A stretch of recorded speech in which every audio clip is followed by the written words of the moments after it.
My foot was literally shaking on the accelerator on that last lap. Brandon Jones winning! Please, boys, I love you guys. This team has been through hell and back with me. I cannot believe we just pulled this off.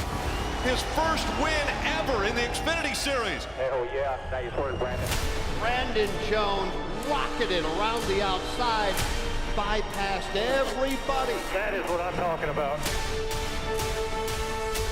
We're never out of this thing. We keep our head in the game. We don't get excited during these races. Hell yeah, man. Played a 5 back. Great job. And it was Brandon Jones that was the Cinderella story, getting his first win here. He's won the last 2 races here at Kansas Speedway. As we see, the car is starting to roll off of pit road. Now let's take a look at the starting grid set by the Matrix. Noah Gregson, Austin Cindric making up row number 1. You see Jones in row 3 next to Briscoe, Allgaier and Ryan Sieg, Haley, Alex LeBay back in 5th. Ronnie Herbst, row 6, eliminated from the playoffs last week. Maya Snyder down row 8. Harrison Burton all the way back in row 9. A little bit further back, a veteran of the Truck Series for so many years, David Starr back in the Xfinity Series in that 07. Cody Vanderwall will be back there in row 13. Jesse Little back in row 15. All the way down to Jesse Awuji will be starting in row 18, one of our broadcast partners there. And let's see if we can dial up Noah Gregson now on the radio. Hey, Noah, it's Burton up in the booth. You got us? Yeah, Rod Joe, got you loud and clear. All right, man. I saw you this week. You made a comment, said it was time you start doing things your way. What does that mean?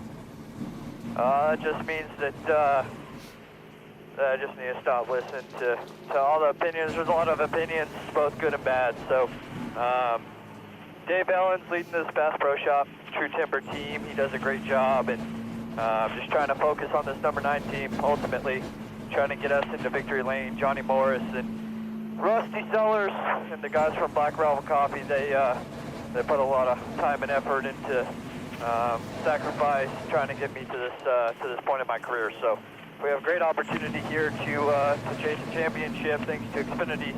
I'm ready to go today. Feel really confident. Got a good night of sleep. So Kansas Speedway able to win here in the Truck Series 2018. So very thankful to be here.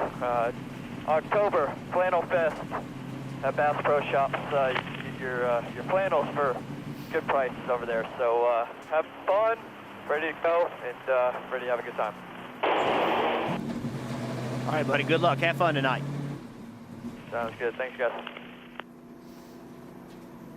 Say Flannel Fest? Flannel Fest. Yeah, it's perfect. Here, fall weather in Kansas. Steve, we're going to ride along with a few drivers. Yeah, we just heard from Noah Gregson. He'll carry the Sonic onboard camera. Have a good look. Then we have Ross Chastain with the Nutrient Ag Solutions onboard camera. And then perhaps the best view we have is our buddy Jesse Awuji is carrying the True Car Military onboard. And you see right here, got the helmet cam. He'll give us some good shots from the driver's perspective. Now, Jesse's a little bit taller, but it seems like he sits up in that car a long ways. Oh, he's got it up a little bit. Okay. Yeah, he'll get that shield down a little bit, help our view a little bit. We might have to call him and tell him, put that thing down, man. See it. That's going to be a great perspective, though. I can't wait to watch what Jesse's able to do back there. And for a few more stories before we get underway, Dave. Well, Rick, as we get further and further into the playoffs, more drivers get eliminated. Only 8 remain, and one of those is not Riley Herbst. He was eliminated last week at the Roval, even though you can see there on the graphic, he finished 12th, had a good run going, but ultimately they needed pretty much a win last week to get things done. Their motive going forward, obviously getting trophies from here on out, starting tonight at Kansas, Marty. Same story for his teammate Harrison Burton, who told me a little while ago it's really a shame because it's not indicative of how we've performed this year. We deserve to be in the round of 8 and have a shot to win this championship, and it's really unfortunate because honestly this is one of our best racetracks. Kansas, they nearly won the race here in July. He wound up finishing 3rd. Harrison feels like even though they have been eliminated, they could upset the playoff picture and get a win here tonight as a non-playoff driver at Kansas, Rick. Yeah, and Marty, that's the goal of every driver in the field. Even if you're not in the playoffs, you still want to do well for your team. You want to do well for your sponsors. You want to do the best you can. And that's the unique thing about NASCAR as well. You don't get eliminated if you're out of the playoffs. You're still in the race.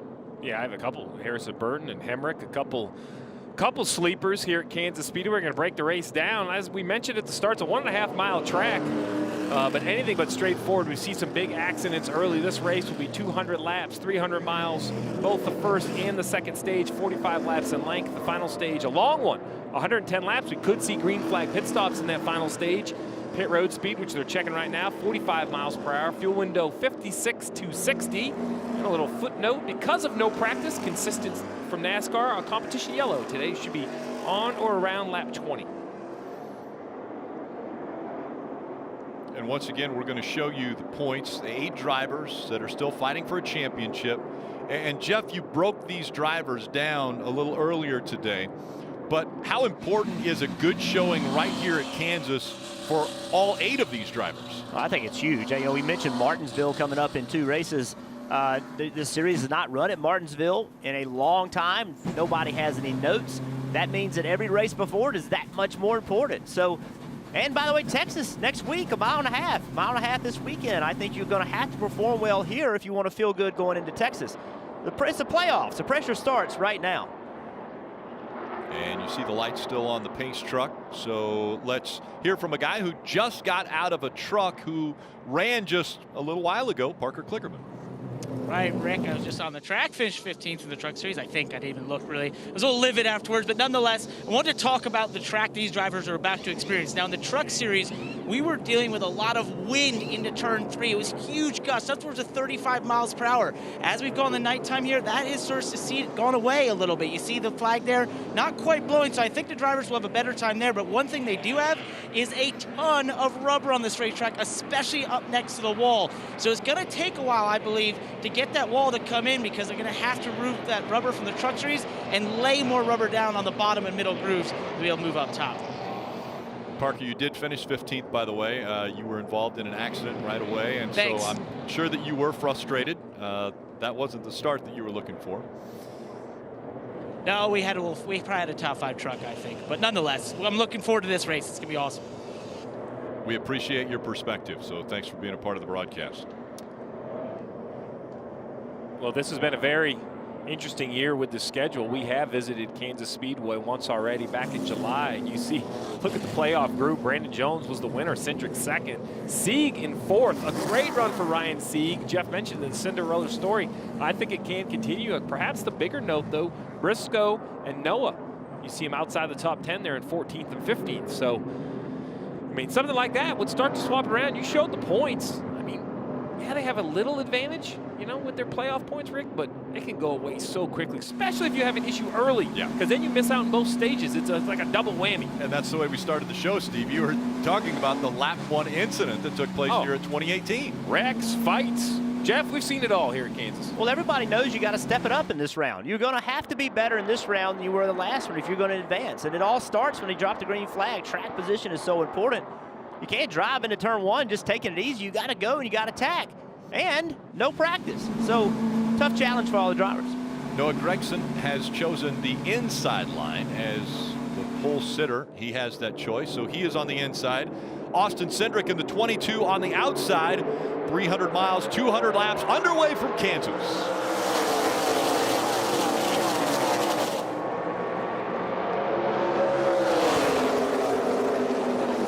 Daniel Hemrick in the 8, giving Noah Gragson a good shove there as they went into turn 1.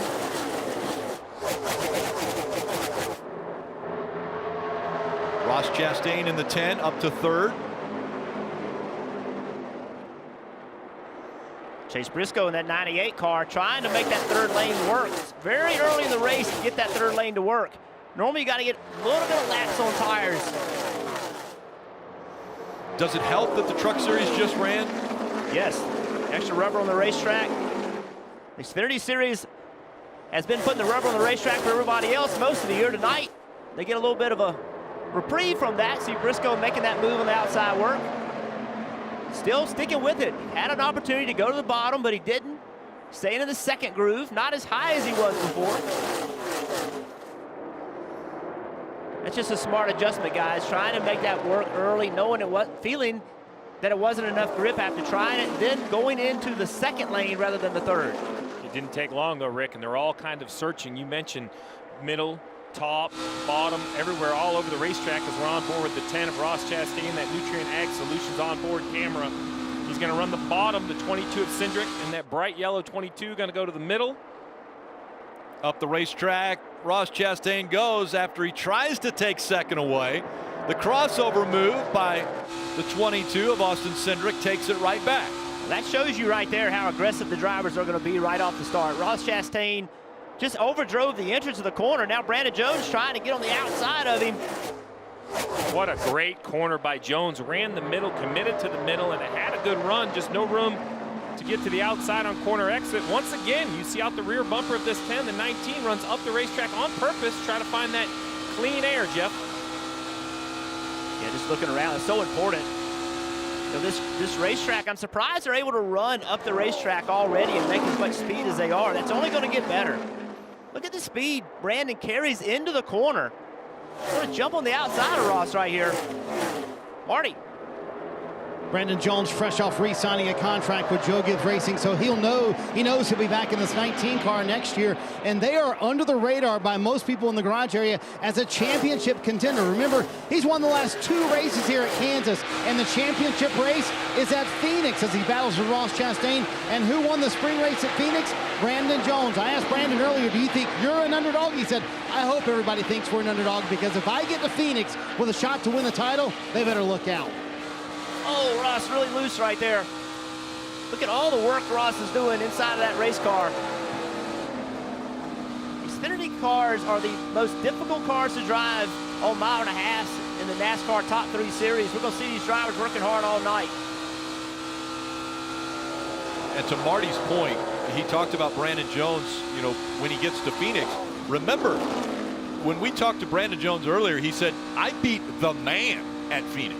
He went there and beat Kyle Busch and said, I beat the man at Phoenix. He has a lot of confidence if he makes it into that championship for that title. The only thing I'll tell Brandon is everyone else knows that as well. So if there's a driver you can eliminate, he would be at the top of my list. I think the other thing about Brandon Jones, guys, is the experience that he has. This is his 5th year in the Xfinity Series. You know, he's starting to really get comfortable and really feel like a winner, feel like he belongs. That matters. Confidence is a huge variable, guys. And he's got momentum right now. A good run along the top there. Can he make it work as he looks to the inside now of Ross Chastain, trying to make the pass, trying to take this position away. Momentum on and off the racetrack as the battle continues. He announced that he's going to return to this car. That's got to make a driver feel good, Rick. You know you could come back, almost takes a little pressure off maybe, and allows him to enjoy the playoffs, if that's really possible under all this pressure. Good fight for third right now, continuing. Ross Chastain has it. Brandon Jones trying to take it away. Let's listen in, though, something with the 7 and Justin Allgaier. Potentially on the splitter a little bit right here. Just struggling for feel at the moment. Really, really, really tight on landing. And then I make a big swing in the middle and I go really, really free off. So landing, in my mind, landing is when the car finally loads. So as we see the bottom of your screen, the 7 of Allgaier comes down the front stretch. When he turns off the wall, the car is actually a little unloaded. The weight isn't on it yet until it gets all the way down to about there. The bottom of the corner, the first third, the weight of the car lands into the racetrack. Jeff, tight because it's on the splitter. And then if it is on the splitter, once the splitter comes off the racetrack, instantly has front grip again, the car swings loose. Yeah, what he said also, Steve, was having trouble feeling it.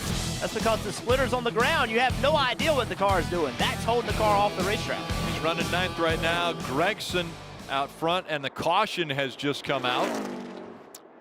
And yeah, an issue there with the 5. So Matt Mills.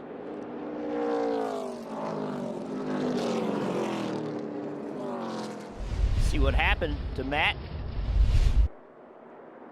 Oh, sideways. Yeah, way up the racetrack. We're starting to see cars, drivers go way up the racetrack. Matt was sideways when we got on him. Fortunately, no contact. No, and with the competition caution coming later in about 10 more laps, I would imagine no one's going to come to pit road right here, Rick. You couldn't put fuel in even if you did come. 23-year-old from Richmond. Lynchburg. Virginia brings out caution 1 here at Kansas.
NASCAR Drive, that's your live race day companion. You can follow your favorite drivers with high-definition in-car cameras. All you have to do is visit NASCAR.com/drive, or you can download the mobile app today. Take another look at Jesse Iwuji. We're riding along with him in that helmet cam. We're going to have to call down to his crew chief and tell him to put his visor down so we can see out of that helmet better. Think he'd listen to us? Of course he would. Well, if it's like every other driver I've worked with, I would say no. Come on, Jeff. I had to take my shots when I can. Well, the problem with that one is it's accurate. Jesse, obviously, he's part of our broadcast team, but a lieutenant commander in the U.S. Navy Reserves. When I talked to him, really at the beginning of the year, he said, you know, I have always been a car fan. His favorite show growing up, Knight Rider. Who didn't love Knight Rider when they were growing up? Kit? Yeah. Wasn't Kit the car? Kit, of course. Our choose lap right here. You're impressed. I know Burton was a big Hoff fan. Ooh.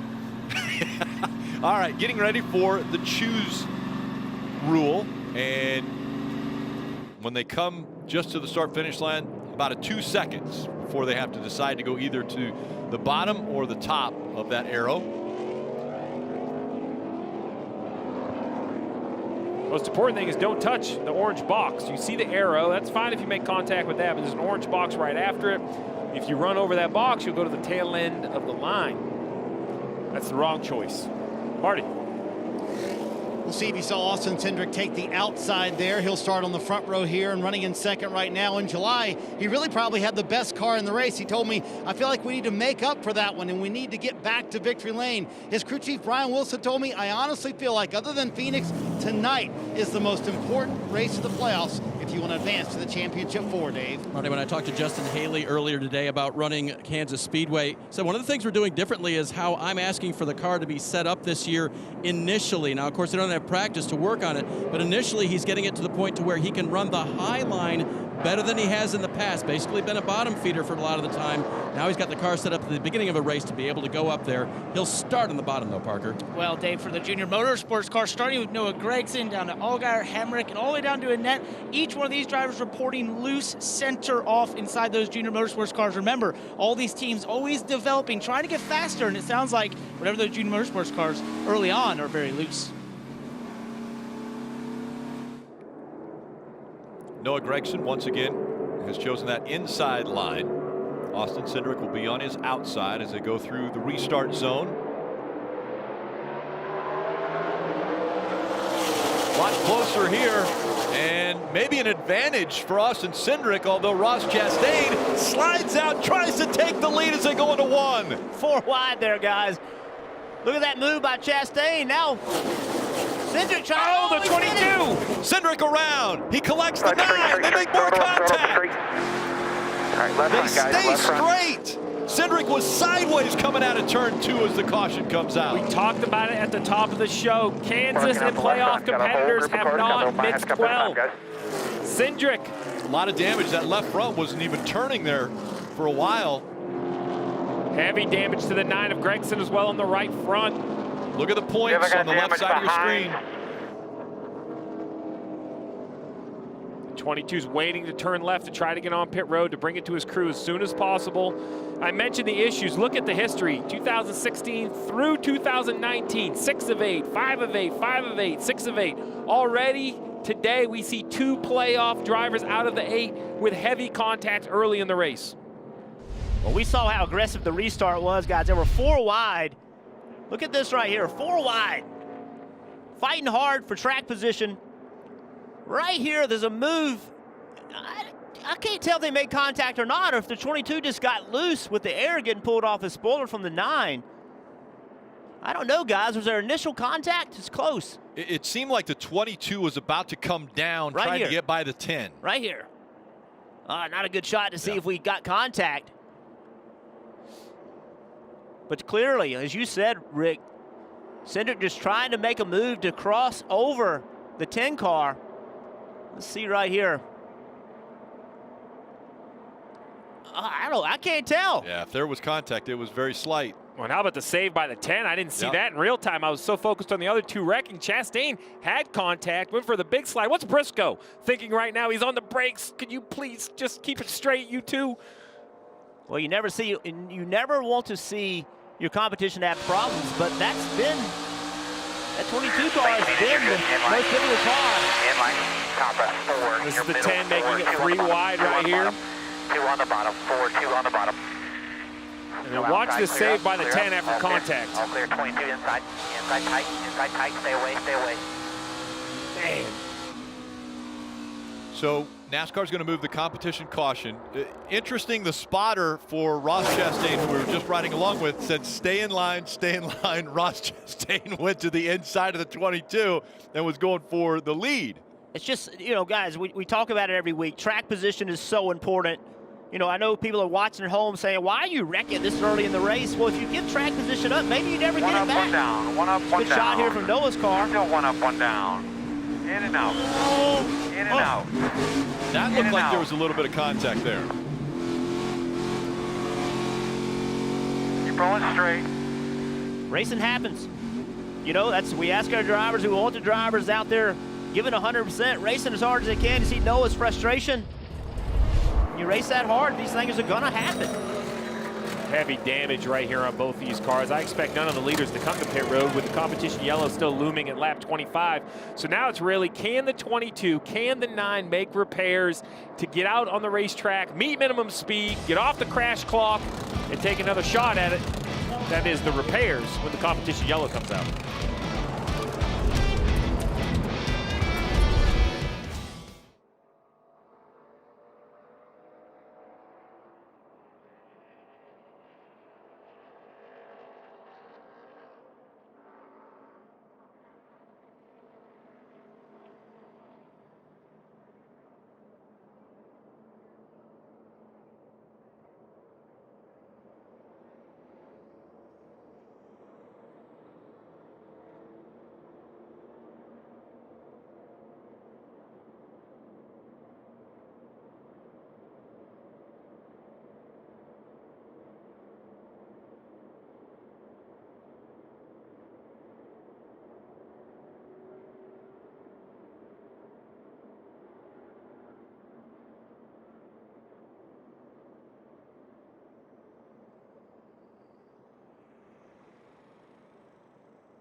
NASCAR on NBCSN is brought to you by Credit One Bank, the official credit card of NASCAR. Perfect for race fans. And by Toyota. Marty, a lot of work going on pit road. They have sent Austin Cindric back out on the racetrack. They barely cleared the DVP clock. That's when NASCAR puts them on a clock once they've been in an accident to make the repairs necessary. Now, the 22 must meet minimum speed on the racetrack. They did not get the right rear cleared like they would like. They're concerned there's going to be a rub on the right rear. They're also obviously concerned about that left front. At one point, the splitter was literally underneath the left front tire, so they had to get all that work done. The one thing Austin Cindric told me before the race, he said, this is the race that's taken me out of the playoffs the last 2 years. I cannot afford an early mistake or to be in an early accident, and that's exactly what happened to Austin Cindric, the regular season champion, in trouble here in the first round, first race of the round of 8, Rick. Yeah, definitely, and the 9 still on pit road. Yeah, we see repairs going. We'll have to get word from NASCAR. At some point, their crash clock is going to expire. Their race will be over as the field takes the green flag just behind them.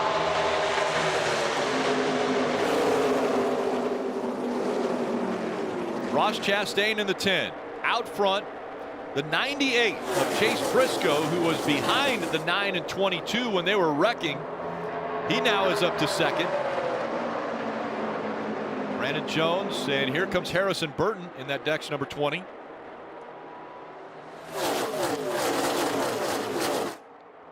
See this battle for the lead. Ross Chastain and Chase Briscoe both like running the high line.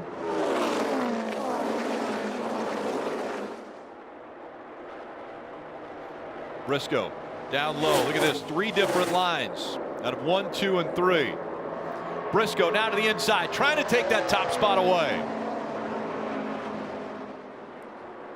Minimum speed. We have met it. Rick, that's them telling Austin Cindric he has met minimum speed. So they are clear now of the crash clock. So they can come back down to pit road work as long as they need to. You see sparks flying, so there's stuff rubbing. Yeah, the great part is they know they're going to have a yellow in 3 laps. So if he could just do his job, not lose another lap, not hit the wall anymore. And the other side of the coin, the 22 makes minimum speed with repairs. Well, the 9 of Noah Gragson on pit road is officially retired from the event. Repairs unable to be made in the damaged vehicle policy. Parker. Well, guys, and it was because of the upper control arm that snapped, so they had to try and change that. The team was thrashing, trying to get it done. As you know, Steve, that's a tough thing to do in just a couple of minutes. They weren't able to get it completed.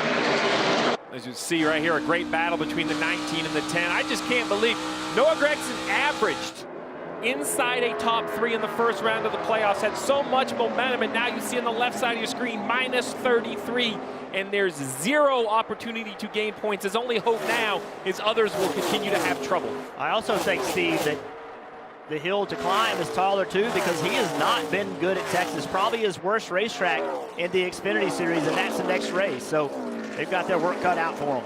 Noah Gragson, a second, a third, and a second in that first round of the playoffs. And now he is going to finish, more than likely, last in this race, sitting on pit road now and out of the race. As we see the 20 diving, trying to go below the 10 of Ross Chastain. So Harrison Burton trying to move forward.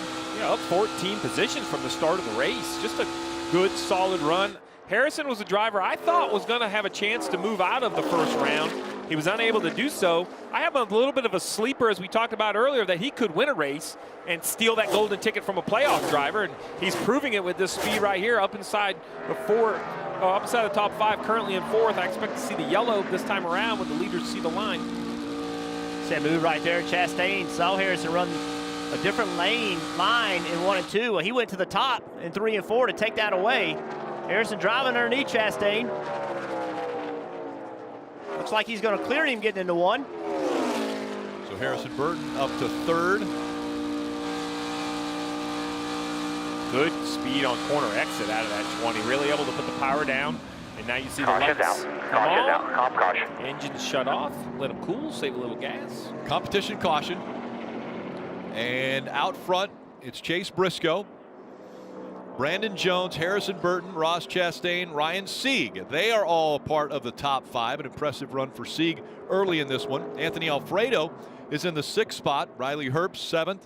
Daniel Hemrick was 8th. Justin Allgaier and Justin Haley all inside the top 10.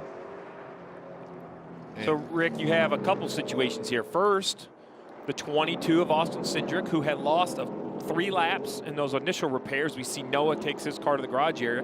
Cindric will get a free pass that gets him down to only 2 laps down. We see the sparks, so we know they can have repairs. He's actually going to pit right here first time around. I love this management by the 22 team. There is no more clock. He's been cleared. He can pit for as long as he wants, try to make repairs.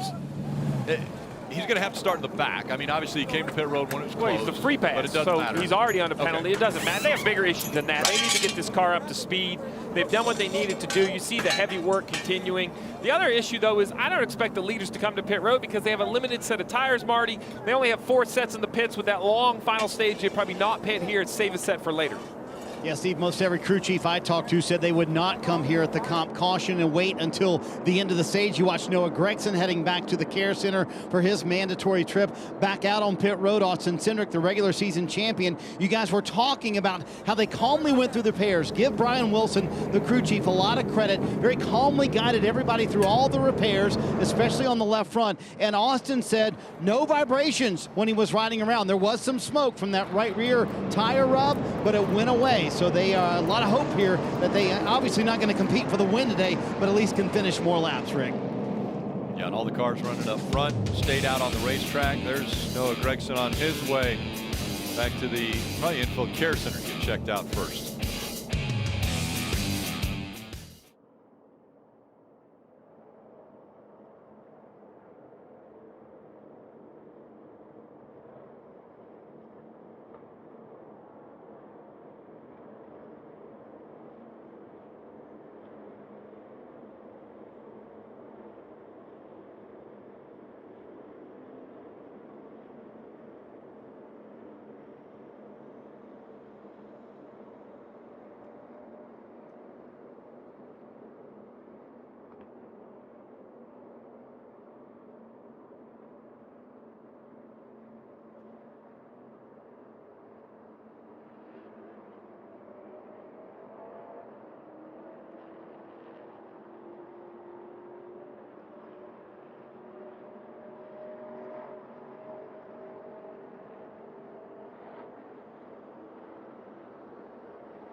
So are you ready to win $25,000? Well, the free-to-play Finish Line app is here to make that happen. With expert analysis and live in-race picks, your racing experience could hit the jackpot. Go to your Apple Store or Google Play and download the Finish Line app today. You're watching the NASCAR Xfinity Series playoffs. Kansas Lottery 300 about ready to get back underway after the competition caution. On the left side, that lower screen, that's Jesse Iwuji's helmet cam as a race for the lead here. The 20 of Harrison Burton on the inside. 98, Chase Briscoe on the outside. Burton with a good run on the inside.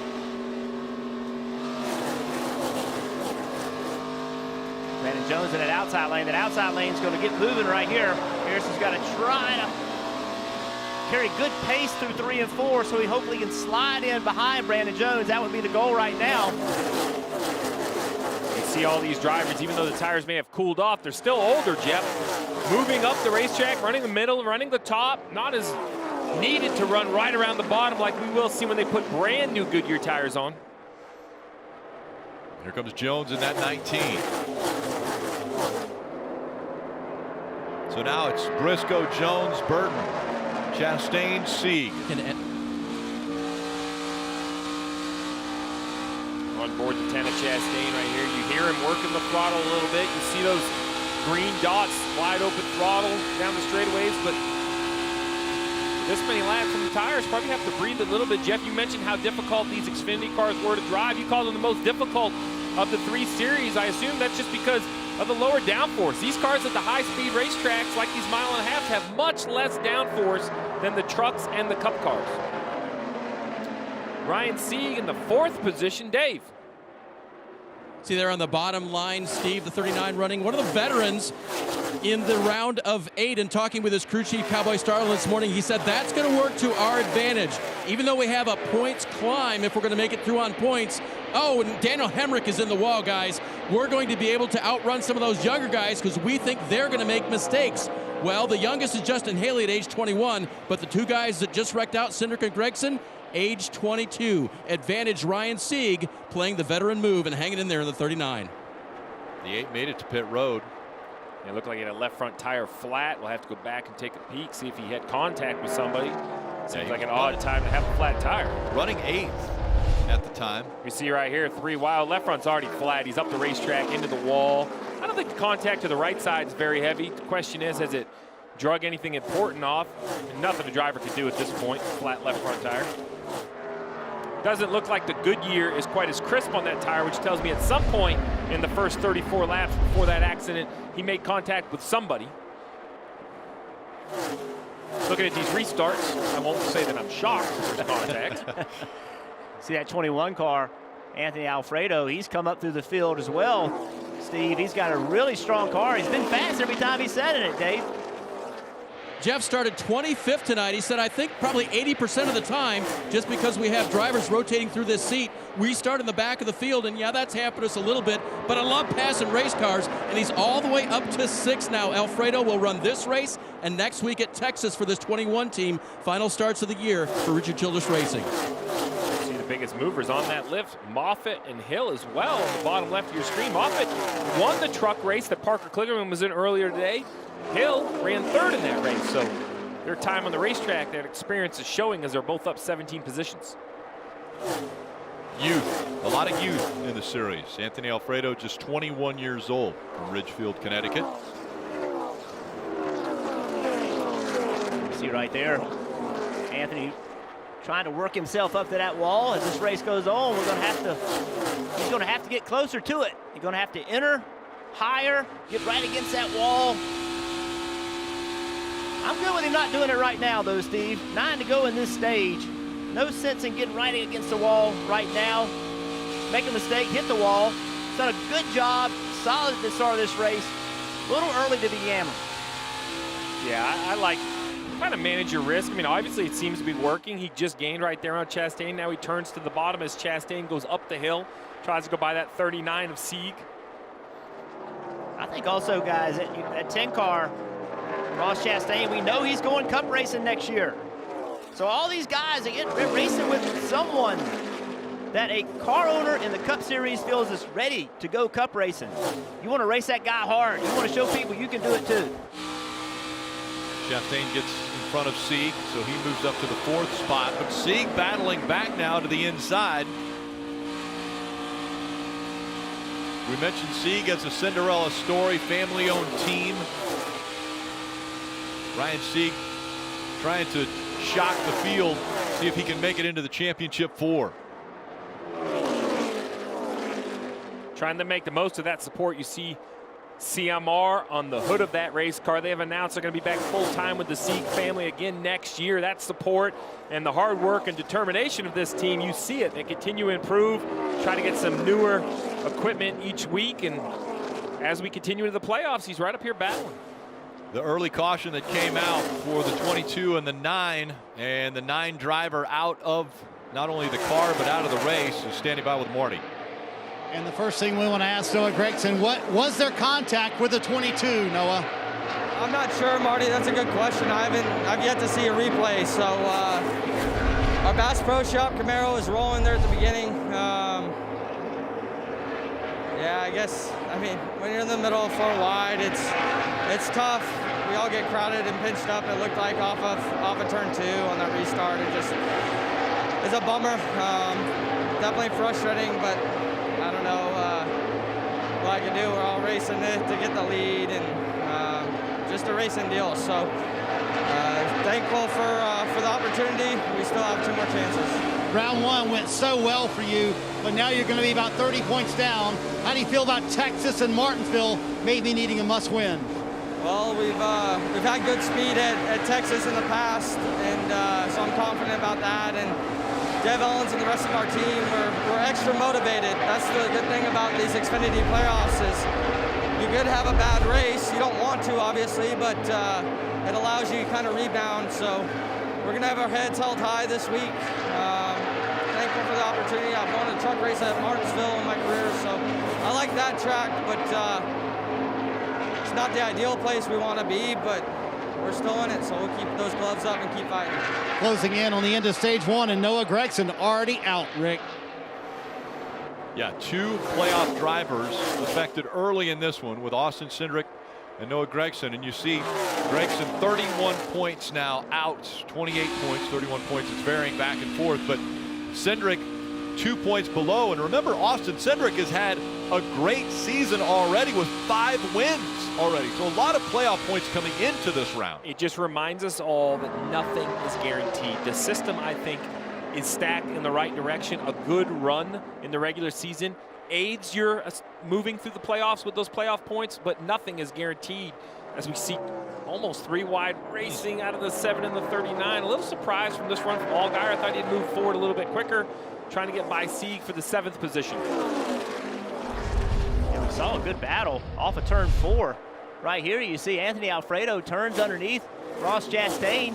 A little bit of contact right there. The exit of turn 4. Alfredo trying to get by Chastain. No out of bounds here, so we saw Anthony Alfredo go all the way down to the apron as we're on the final lap of this first stage, and still a pretty good battle here between 2 playoff drivers, Justin Allgaier and the 39 of Ryan Sieg. That's for the 7th spot. It's all Briscoe right now up front. He has a 3-second lead over Brandon Jones. Harrison Burton running in the 3rd spot. Anthony Alfredo, Ross Chastain are the top 5. But it looks as though the 98 is going to win stage 1 here at Kansas. And if you believe in momentum, as we see the 7 has cleared the 39. Ross Chastain has as much momentum as anyone. He's won 6 of the last 7 stages in the Xfinity Series. Excuse me, Chase Briscoe.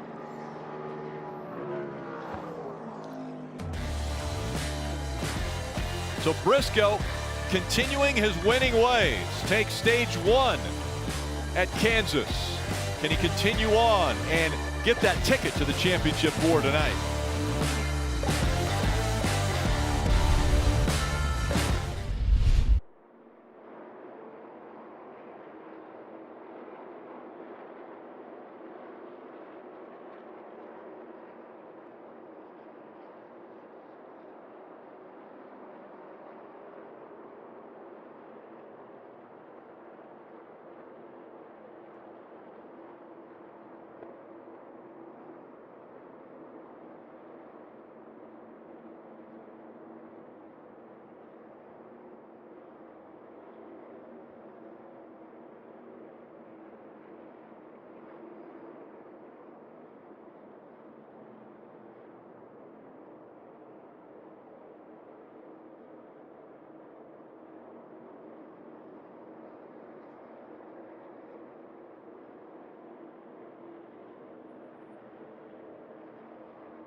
NASCAR on NBCSN is brought to you by Credit One Bank, the official credit card of NASCAR. Perfect for race fans. Points earned at the end of each stage. The top 10 all earning points. Those in yellow are still in the playoffs, and very important, obviously, to gain every point you possibly can over the next 3 races, because they are the most important thing.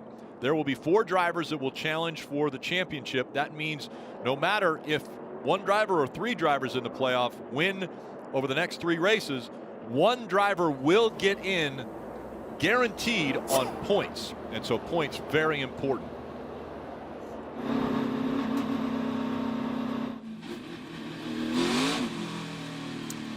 We've seen issues on the racetrack on the restart. Now up to the pit crews. Try to perform, keep your driver with the track position that he brings to pit road. Marty. Brandon Jones says the center of 1 and 2 is where he gets really tight and it gets worse as they run. He's on the top of your screen and finished 2nd in that stage. And he said, compared to the 98, I just can't get back to the gas nearly as quick as he does, Dave. Winner of stage 1, Chase Briscoe, brings the 98 to a stop. They'll make a double adjustment. They talked about wedge and track bar to keep that car from dancing the back end as it enters from this entry of the corner to the center, Parker. Justin Allgaier in that 7 car running in the top 10 at the end of stage 1. Just not very happy with that 7 car, talking about how it's out of the racetrack. He's tight on entry, loose on exit, but most of all just does not have the grip he needs to get through the center of the corner. It looks like Chase Briscoe is going to win the race off pit road. Chase Briscoe, Harrison Burton grabs the spot on pit road with that crew. Riley Herbst also from Joe Gibbs Racing grabbing another position.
Well, this Tuesday night, the playoffs continue for the eNASCAR Coca-Cola iRacing Series here at Kansas. 1 race is in the books. Bobby Zalinski won the Roval a week ago. He is in the championship for who will join them. Coverage 9 o'clock Eastern at eNASCAR.com. Myself, Parker Kligerman, going to help cover that one. It's going to be crazy, Rick. Crazy. Crazier than a wreck on like inside the first 5 laps here at Kansas of 2 playoff players? I'm not going to guarantee that, but it could be. Well, for more on one of the playoff drivers, let's go to Parker. Well, guys, for Justin Allgaier, he finished 7th at the end of stage 1. Lost a couple spots on that pit stop because they made a lot of adjustments to that 7 car. Take a listen. We had to say over the radio under the competition car. Just really out of the racetrack on corner exit, mostly free, but just no rear grip. It starts with the back unhooking. You just can't, once it unhooks, you can't turn on the steering wheel at all. And then the apex, like, I would say I'm like 6 tight at the apex. Like a 6 tight to a 4 loose right there. And that's what I would call a disconnected corner, which is always a tough thing to fix because you want to fix that entry, then you want to fix the center, and eventually fix the exit. But Steve, as a crew chief, that's not always an easy fix. No, a tough fix. If you're loose all the way through the corner, tight all the way through the corner, then you kind of have a clear-cut adjustment. But what he says right there, I'm assuming they use a 10 scale, so a 6 one way to a 4 the other. That is a huge shift of balance on the race car. To be quite honest, it gave me a little bit of a headache, Jeff. Well, somebody else that has a headache, Justin Haley, he came down pit road. They had nose damage to fix. He finished 10th in stage 1, but all the way back in about 25th right now. Yeah, he's going to restart with a lot of cars in front of him.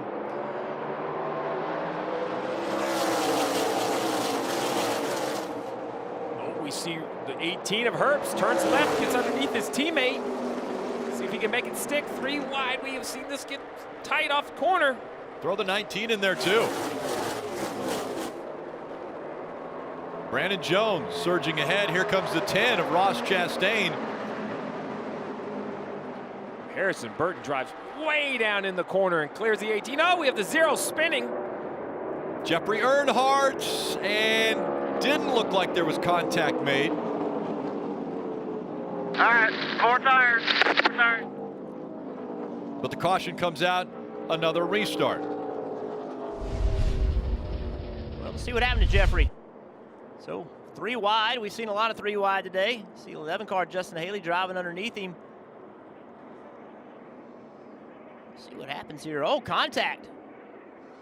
Yeah, Big shot there. Yeah, that was the 08 of Joe Graff Jr. ran into the back of Jeffrey Earnhardt. I mean, that almost looked like it was on purpose, didn't it, guys? I mean, he just drove in there and ran into the back of him. It was definitely a hard shot. If it wasn't on purpose, it was definitely a major mistake because it sends the 0 spinning. You see a little bit of collection behind them as these cars are spinning. One driver this is a good break for, the 8 of Hemrick. We saw that he had to come to pit road with a flat tire. He's decided to stay out under the previous yellow, get a lap back. So he was looking for a quick yellow. He's now got one that has put him only 1 lap down. So good break for the 8 car. And we'll see what NASCAR says, but he may actually be the free pass as well. That could be a 2-4, Rick. Yeah, win-win. 2 laps and 1 yellow. We're going to see another restart. Stay with us.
Tomorrow, Sunday Night Football on NBC.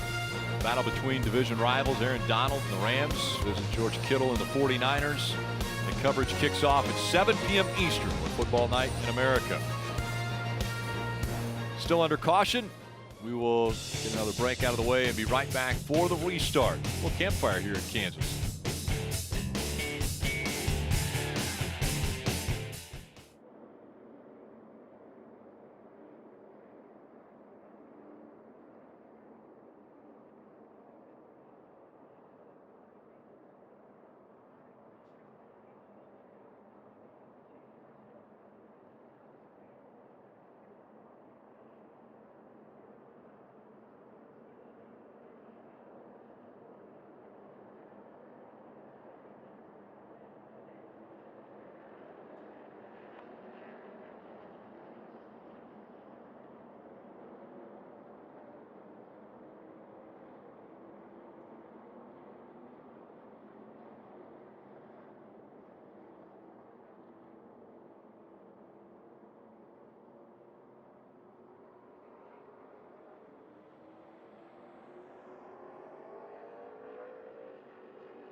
Getting ready for a restart here in stage 2 of the NASCAR Xfinity Series playoffs. Kansas Lottery 300. Well, guys, we've seen 5 cautions tonight. Had 5 all race in July. A lot of it was right here on restarts, right at this early part of the race. Contact with 2 of the playoff contenders. Big damage for Noah Gragson, who's out of the race. And then this last restart, 3 wide. Everybody battling, then back in the field. Contact, round goes Jeffrey Earnhardt. Other cars also involved here with some damage. Been an aggressive night so far. It has been aggressive. We mentioned it's an opportunity. It hasn't always been playoff drivers that have been involved in the incidents.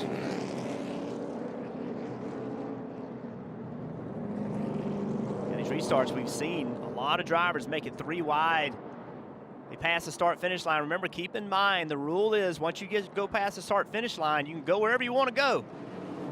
Drivers trying to time it so they have the correct momentum right at that start-finish line.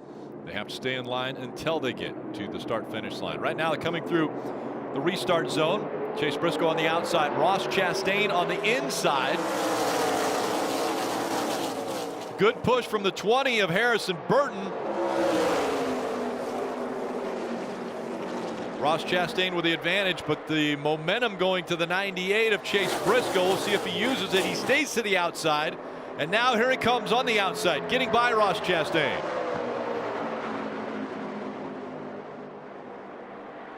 Look at the speed Briscoe has in that upper lane. Easily cleared Chastain.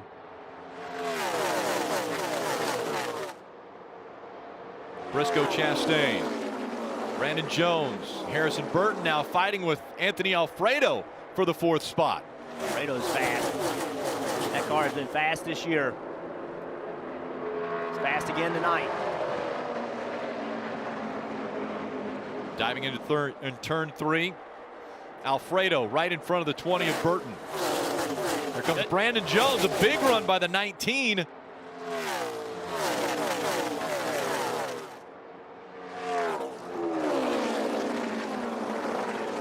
Chastain just does not seem to have the speed that he needs. See that wiggle right there? Chastain in that 10 car just does not have the grip he needs on these restarts. Brandon Jones up to 2nd. Chastain right up against the wall.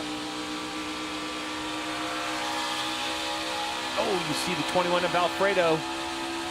He doesn't race like this is like he's only had 17 starts. Of corner grow, he went where the car wasn't. That was pretty close as he goes across the nose of the 10. But right there, look at him go right up the banking, accelerates.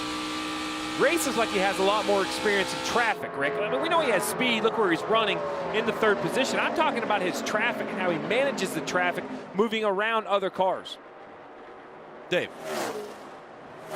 And to Steve's point, that is what he told me today about his experience. He just feels like he needs more and more of it. But he's been getting better since the beginning of the year at the early stages of the race. He feels like the first part of the year, the second half of the race, he had things pretty well together, but he realized in this series and on up, he's got to be good from the start of the race. So he's been better at the front end of the races and just really feels like every time he gets behind the wheel, it's more and more experience. Doing a great job here tonight, running 3rd. A great job, and the good thing for Alfredo is for Xfinity race standards, this is one of the longer races at 300 miles. Rick, we're only barely, not even halfway through stage 2. Remember, that 3rd stage is 110 laps. So he is going to get a tremendous amount of experience at this racetrack. Let's listen into race leader Chase Briscoe's radio. This left rear's tight. They said they were. They are tight. Sounds like they're talking about a wheel. He was questioning, is the left rear tight? Normally, it's a left side tire. I've seen right sides be loose, but normally because the pit crew ends on the left side, you don't get all the lug nuts tight, the jack drops, you don't have the time. So the driver's questioning it, the crew reassuring them that from the information they have, they believe it's tight. Now, in the end, it's up to Chase Briscoe to decide how bad that vibration is. Can he stand to stay on the racetrack? And Steve, they'll go back to tape too, won't they? Record every stop and go back to tape and make sure that he hit them all, or make sure that changer feels like he got every lug nut? They have a lot of options. They have tape, the overhead camera. Most tire changes wear a helmet camera. They also literally check the air pressure going into the gun, and it measures when the air pressure moves. When it spikes, you know that that impact has stopped. The lug nut is tight. So there's actually digital data as well saying, hey, we think there are 1, 2, you kind of count it in the things. All right, we see 5 tight or at least 4 tight, but all of that is not quite as clear as you wish it could be. How about this? It's not clear when you think it might be tight. When they're really loose, you know. And it doesn't matter, Rick. If the crew chief tells you all those things and it's still shaking and vibrating, it's still loose. Like it still feels loose in there. What's wrong? And that almost makes you feel worse. Because if they're telling you everything's tight, then what's shaking? What's vibrating? What is getting ready to break? Makes you even more nervous. And right now, the 7 of Allgaier up in the 8th position, trying to take 7th away from Ryan Sieg. Parker. Well, guys, we documented how they had that long pit stop at the end of stage 1 to try and make a lot of big adjustments on that 7 car. And when they took off, Justin was very happy. He said it took off a lot better. He got a couple spots. But as we run here, you see the 02 Brett Moffitt getting to the rear of him. He's just gotten far too loose. The only positive I can spin on this, and Steve, you and I talked about it before, that car was disconnected to the corner. Now, it sounds like he's just overall too loose at 7. At least that's a little progress.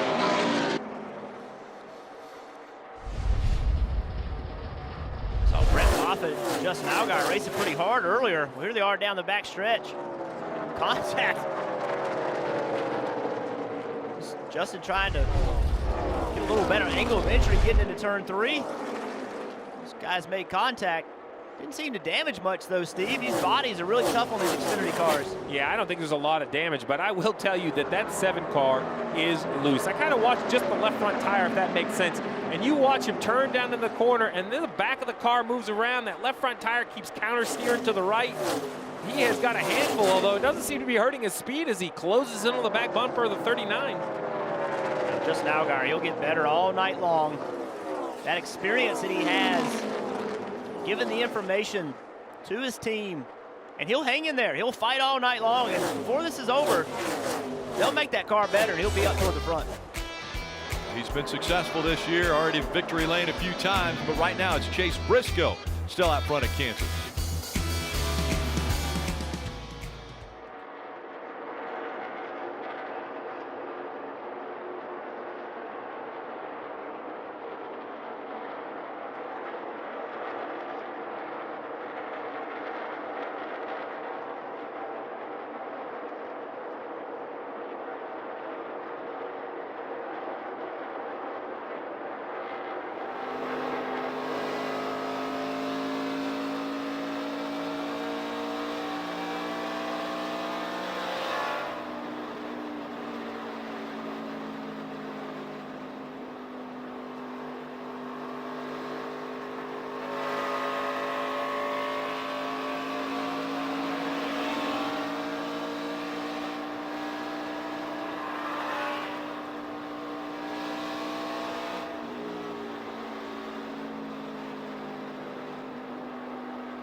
getting geared during the playoffs. You can check out the greatest selection of t-shirts and hats, die casts, much, much more for all your favorite drivers. All you have to do is visit NASCAR.com/shop. Have not heard a lot out of Justin Haley right now, running in the 12th position. Dave, what's happening with this team? Working his way back forward after contact back in the pack and repair to the right front of that 11 car. Chris Rice, the crew chief of the day, told me that they got that pounded out and then added some bare bond to it to make it right. Chris on the pit box tonight in replacement of Alex Yantz, who is home this weekend, spending time with wife Megan, who gave birth to baby Lennox this week. So congratulations to Alex. Your car is steadily working his way back into the top 10. Marty?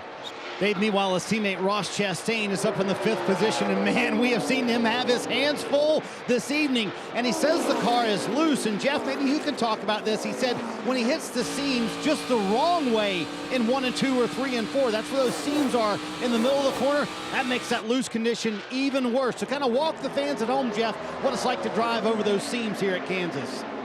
Yeah, well, you would think these seams wouldn't affect the car very much, but there's a great shot of the seam, and they put a filler in there, and when you're loose and you get on that, it just slides the right rear. It makes it where the car doesn't make any grip. So you either want to be above it or below it.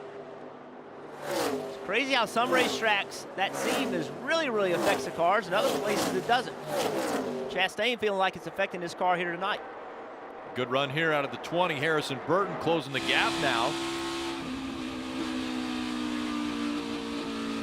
Two have been going at it for the last 5 or 6 laps. Harrison actually caught Chastain and got underneath him, and they got into lap traffic, and Chastain was able to use a lap car as a pick. Now they're catching another lap car. See where everybody goes here. Burton's going to go high, and we'll see if the 10 also goes up. Sure enough, but 3 wide. Burton trying to make the pass now. That was the lane that Harrison wanted to be in. He wanted to get in that top. That's where he's been making his ground up. Chastain will beat him on corner entry. Then Harrison has got to use the acceleration on the exit of the corner to try to get back at Chastain. Chastain is one of the most difficult people to pass on the racetrack. He races every lap like it's the last one. Great opportunity for young drivers to learn with an experienced veteran. And you had mentioned Ross Chastain will be driving for Chip Ganassi next year at the Cup level. Has a good run this time by Harrison. Puts him to the outside of the 10. Let's see if he can complete the pass. He should have the advantage now. He's able to enter with him into 3. He should have enough run off of 4 to beat Chastain, and he does. See this battle for 7th. Allgaier continuing to work his way toward the front. Still doesn't have that car the way he wants it, but like I said before, they'll keep working. They'll make it better. They've got another stop coming up in 12 laps, the end of stage 2. And Steve had mentioned, you know, the first 2 stages are 45 laps each for a total of 90. And then there's going to be a 110 lap stage to end this race. So a marathon compared to the 2 sprints to start off this race. Yeah, it's going to be a marathon. A couple of drivers that are working on a marathon today. They're going to drive 500 miles. I mentioned their name. They ran in the truck series earlier and running great. Brett Moffitt in the 02, the Our Motorsports car, is running 9th inside the top 10. We've seen great runs out of Brett. He runs this car part-time. He's running for a championship in the truck series. That win today guarantees him a spot in the championship for Phoenix in the truck series. The defending truck series champion. A lot of momentum, a lot of good things for him today. He's running 9th. Steve, you just mentioned it earlier today.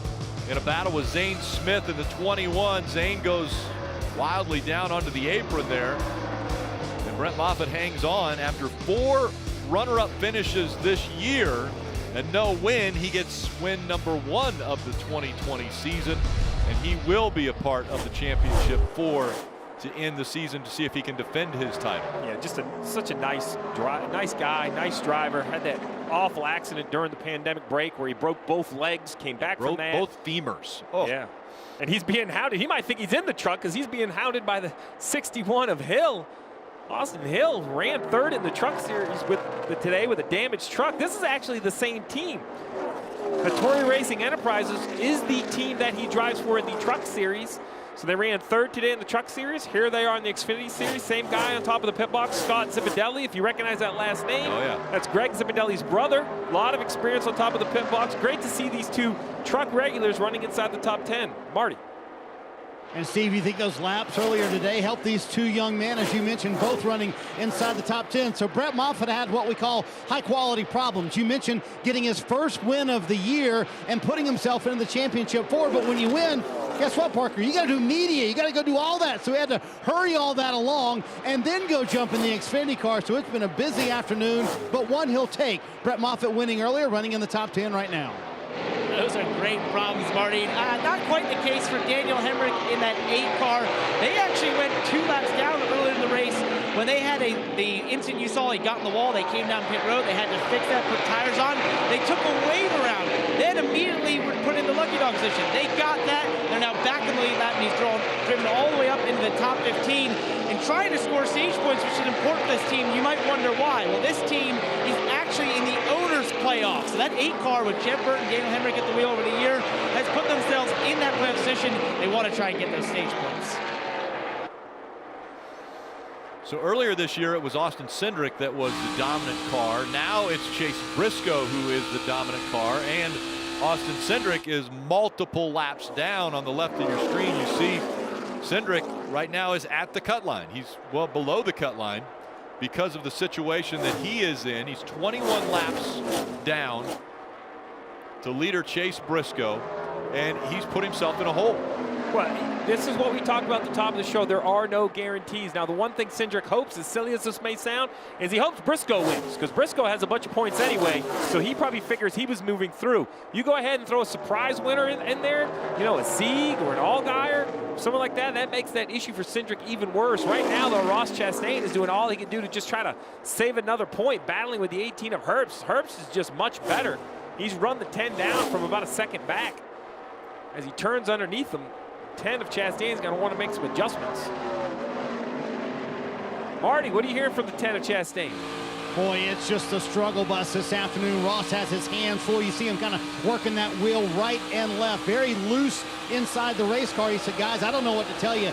We are a little bit better, but nowhere near where we need to be, and certainly nowhere near enough to keep up with the 98. So Chastain has his hands full on a night where he had very high hopes. Felt like he had a very good car and at one of his best 1.5 mile tracks, Dave. And that's Riley Herbst in that black 18. The car is just a little bit free. He's happy with that. He can race the car hard that way with just a little bit of freeness in it, not like the too free that Chastain's experiencing. Really good battle right here, guys. These guys are going at it. The 18 car is not in the playoffs, and Chastain in that 10 car is. That 1 point could be the difference between advancing into the Final Four, so you know Chastain's going to race him hard. Do you think it would matter if it was 1 point or not? And I say that as a compliment. What I like about Chastain is you know what you're going to get. If I'm an owner, if I'm Chip Ganassi, I feel great about the decision I made to put him in the 42 next year because of the tenacity, because of the drive. Man, he's as blue collar as they come. He just grinds away every position. But guys, as we see this stage coming to an end, I have to look at the front of the field and Chase Briscoe. Rick, I think we all knew he was probably looked like he could make a run to Phoenix, but the difference is winning early, winning this first race, it's going to give him the opportunity to solely focus on Phoenix. He ran 6th there in the spring, so that's not really the type of performance the 98 needs. I think you got to assume it's going to take a win. To give this team an extra couple weeks to prepare for that week, man, he's going to be tough to beat. And I think impressive also on top of that is Chase Briscoe coming in here.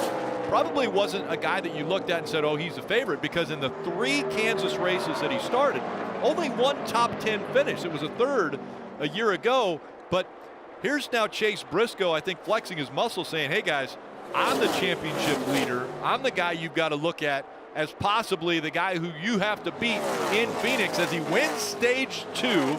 So now he has swept the stages in 3 of the last 4 races. That is momentum. It's momentum, but that guy in second won the last 2 races here. So I'm not ready to rule out Brandon. I'm not ready to give Chase the trophy quite yet.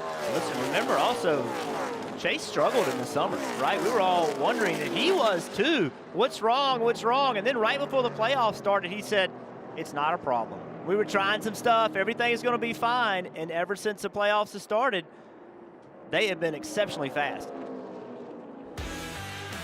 Well, Chase Briscoe is trying to engrave his name already on the trophy here at Kansas, but he has 110 laps for that final stage to stay in front.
Once again, we're showing points earned at the end of the stage. You get points if you're in the top 10, and you get 10 for winning, 9 for finishing second. So that means Chase Briscoe and Brandon Jones finished 1 and 2 in stage 1 and stage 2. Jeff, you talked about Allgaier and how you knew he was going to keep fighting. Well, this is just fighting 1 to go, come to the stage. You say every point matters. Look at this battle right here with the 39 and the 0-2. Yeah, Brett Moffitt, he wants to get in there and play too.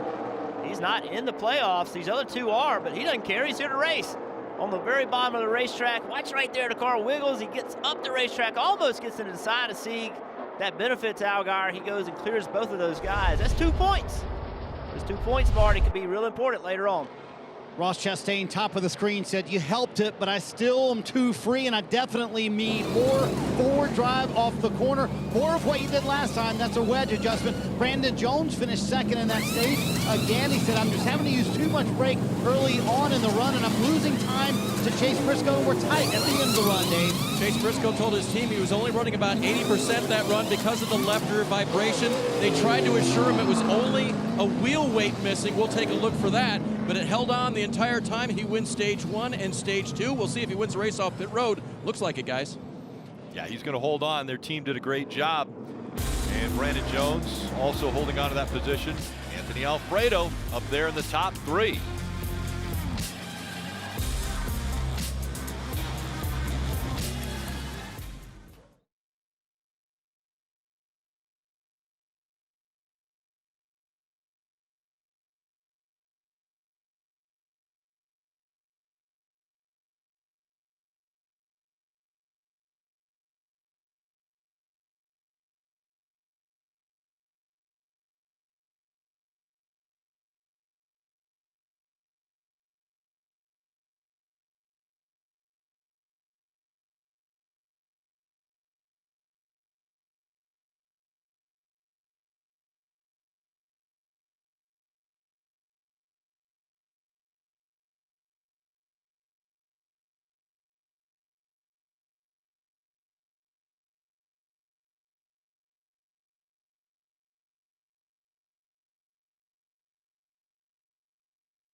Kansas. Oh, yeah! Martin Truex Jr. wins. Yeah, Kansas! Harvick around the outside for the lead. Yeah, boys, how about that? A statement win for Chase Elliott. One more round to go, yes! Career win number 30. Waiting, never give up. Oh, boy, where do you want to go on one deck? And Denny Hamlin will be trying to make history as the only driver to win 3 in a row at Kansas. He's got 2 under his belt already, and you see countdown to green at 2 o'clock on NBC, as well as the race at 2:30. And then NASCAR America post-race show on NBCSN at 6 o'clock. But a great race in front of us tomorrow. Oh, and I'm fired up. We saw Chase Elliott win the Roval last week. Think about this.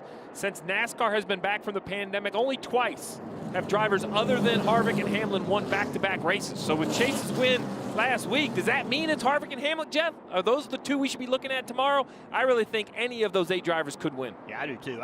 If you watch the race here from earlier this year, I thought the Penske cars were really, really quick. Let's see if they can bring it tomorrow.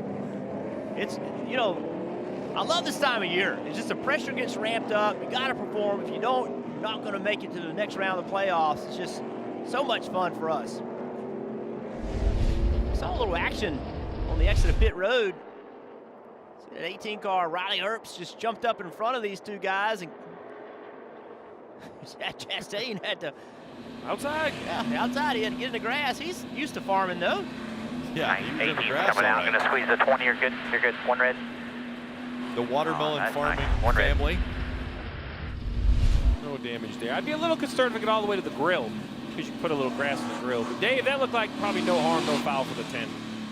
Let's hope so, Steve. And no harm right now on the 98 set of tires. I want to show you something real quick. When there's a wheel weight on the tire, there's a blue mark made here by the team. All 4 of these tires that just came off of Chase's car, all the blue lines had a wheel weight connected to it. So that wasn't the issue.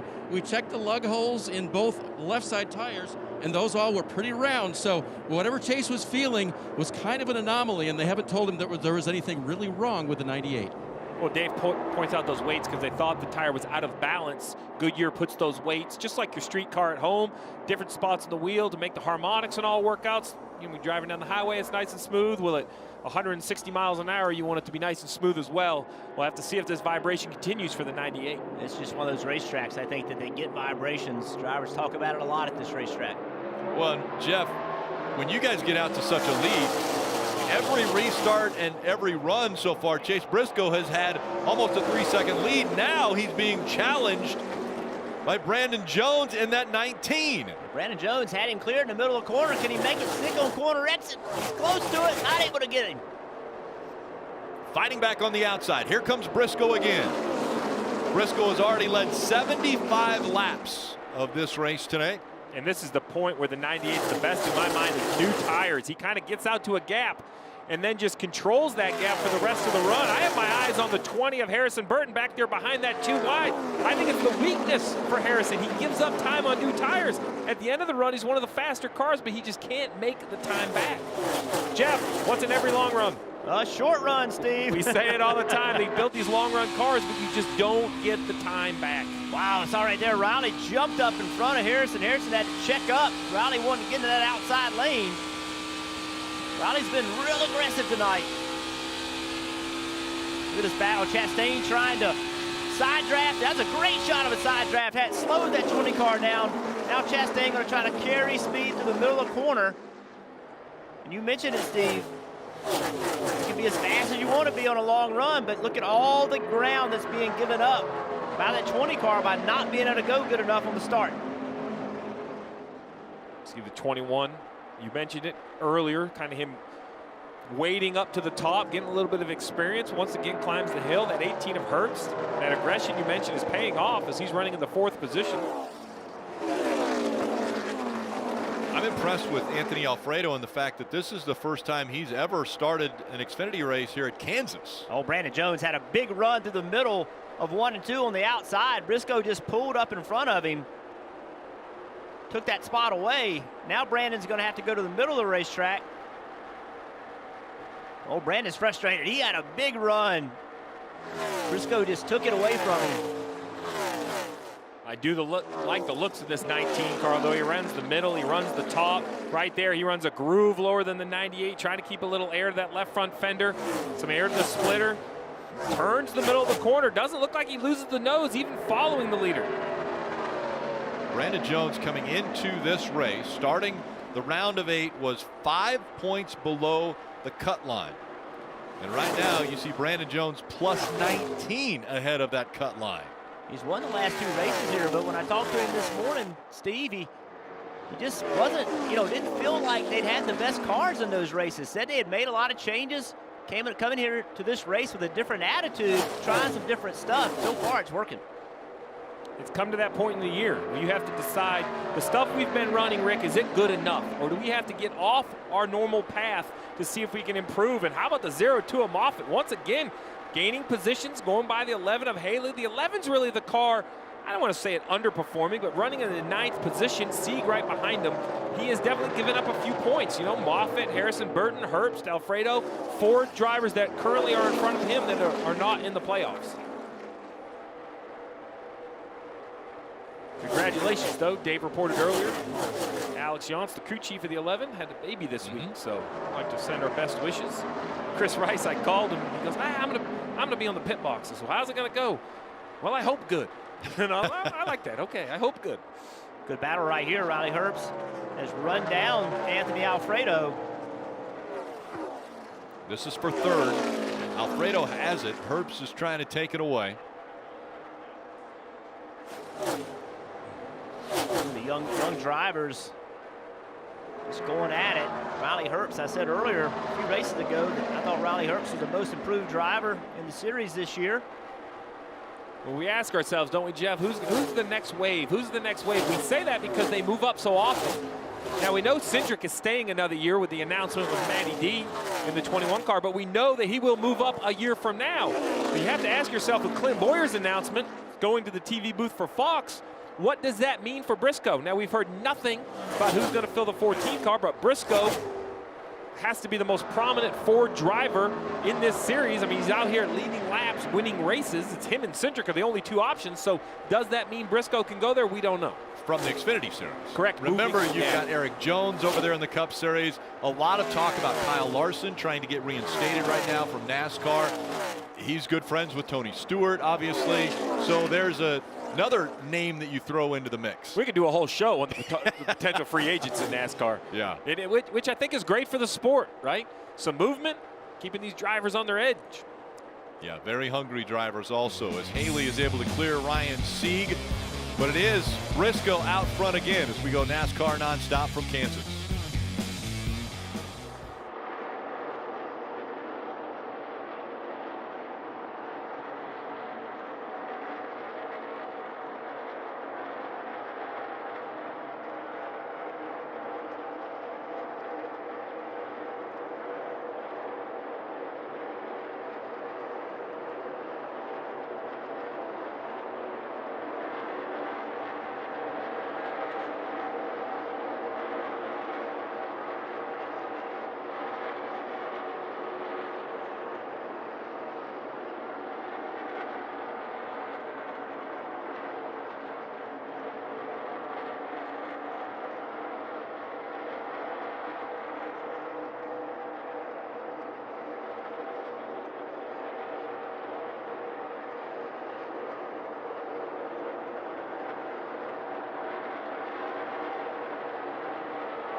past the halfway point of the Kansas Lottery 300 for the NASCAR Xfinity Series playoffs here at Kansas Speedway. Chase Briscoe out in front. Now he's led 90 of the 111 laps that have been completed. The other favorite coming into this race, it hasn't been as good a day. The 22 of Austin Cindric, who had a dominant car here in July, now has a damaged car here after an early wreck. Austin Cindric +1 right now over Ross Chastain, one of the favorites for the championship, now fighting to be in that championship. He was the second favorite in this race when we saw the odds to win here at Kansas, behind Briscoe, who, by the way, is right now out front and leading. But Austin Cindric +270, and that early wreck between he and Noah Gragson. Come on, Rick. Points bet showed you had some long shot odds in second. Brandon Jones at +1300. So that was a good bet. Well, if you made it. Kansas hasn't been kind to the regular season champion. See 2018 contact damage, car up in the air. Then last year, contact the 18 car, and he got damaged on the front of the 22. Then it just continued on in that race. Things went downhill quickly, and then tonight, around off of turn 2 in contact, and then it's been just survival since then. Steve, it's just been a long night, and Kansas has not been kind to Austin Cindric, Marty. And Jeff, he told me before the race, this is the race that's taken us out of the playoffs the last few years. We cannot afford to get in an early accident, and that's exactly what happened. But if you look at the rest of the races in this round, Texas next week, where Cindric has been terrific, and then Martinsville, where nobody knows what's going to happen. But he told me, my team is so excited for Martinsville. I think they're more excited for Martinsville than possibly running for a championship at Phoenix. Of course, they would love to win that title, but now they've got to get their Austin Cindric, the regular season champ, right now just +3 above the cut line in the first race of the round of 8. It's going to be a big uphill climb for that 22 team. Yeah, another car that's having a tough battle, car and driver both. This 10 car, he is falling off the pace big time right now. Just got passed by Brett Moffitt, got passed by Harrison Burton, and he is off the pace. He is almost a second slower. You hear him as you ride along. Just ride along with him to hear how much he's out of the gas. Just cannot drive the car as hard as he needs to.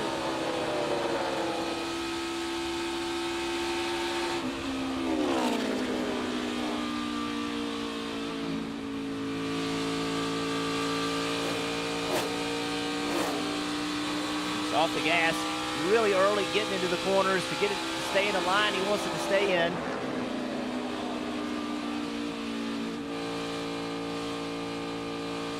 And just not able to go back to the throttle as soon or as hard as he wants to either, Marty.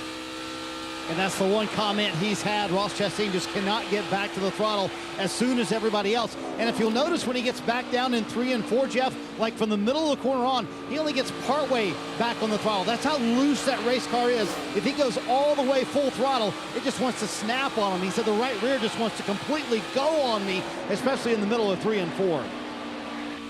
Yeah, sometimes what you can do as a driver is actually go to the throttle a little bit sooner, but only go partial throttle. And that helps the rear end, Steve. That helps lock the locker up. It helps make rear drive. It's kind of hard as a driver to do it, but sometimes you just almost lay your foot on the throttle, and that helps settle the back of the car down. Yeah, I mean, that's really the only option he has right now, is to search for a better way to try to drive this race car. They know they're going to have definitely one more pit stop, 2 more sets of tires, so they're going to have 2 chances to adjust on it. But at some point, you know, the drivers are the stars, and unfortunately, that's because this gets put on their shoulders. As we see, we mentioned earlier, Austin Hill in this 61. He was running 10th earlier. Now he's up to 9th and putting the pressure on Allgaier for the 8th position. Moffitt all the way up to 6th. So both the full-time truckers are really showing up in this Xfinity Series, putting the pressure on the playoff drivers, taking some points. Advantage being on the racetrack earlier in the day for these two guys? Well, for sure it's an advantage. He understands how this tire works and how the groove moves around, and I think it's just proven. We talk a lot about how names are made in the Xfinity Series. Well, you know what? That works in trucks as well. Austin Hill making a name for himself in the Truck Series. Where he ends up, no one knows, but proving that when he moves to the next level, to the Xfinity Series, he belongs here. He's battling with a playoff car right here. Shigeatori, the owner for this car as well, was a driver in the Truck Series, owner in the Truck Series. Now Austin Hill running with the playoff drivers here in the Xfinity Series. And behind them, guys, behind them we saw Daniel Hemrick. We saw he had those issues earlier. He's worked himself back up through the field. He's running in 11th spot. He was 2 laps down at one point. Cool paint scheme right here. A little throwback paint scheme to John Andretti. Back in 95 and 96, John ran this paint scheme. Daniel had planned to run it, and he did run it at Darlington, but he got in a wreck so early they wanted to bring this paint scheme back out to honor John Andretti.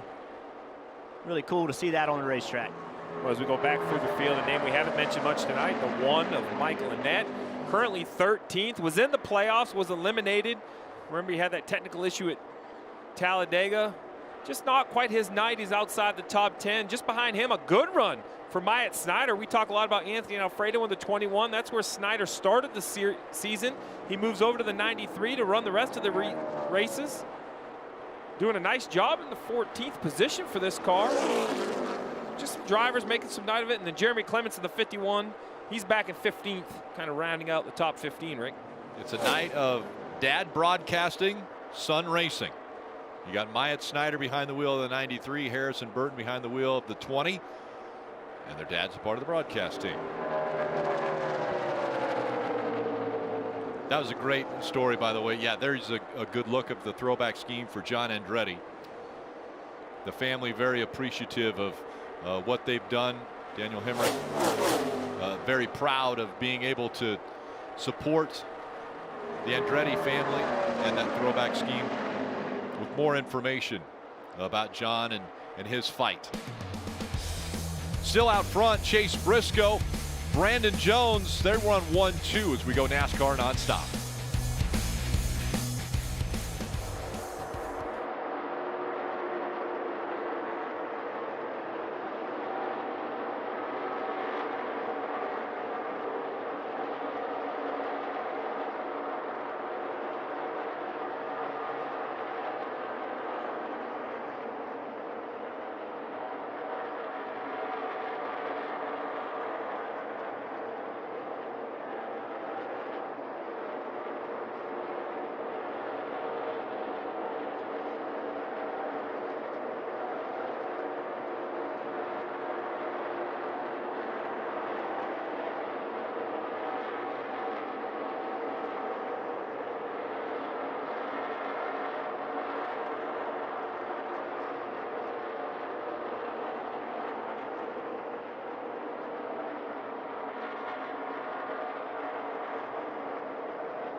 gap between Briscoe and Brandon Jones still hovering right around 2 seconds, 1.8 seconds right now here at Kansas. And while we're here at Kansas and Road Atlanta is IMSA WeatherTech Sports Car Championship, the Petit Le Mans that's taking place there.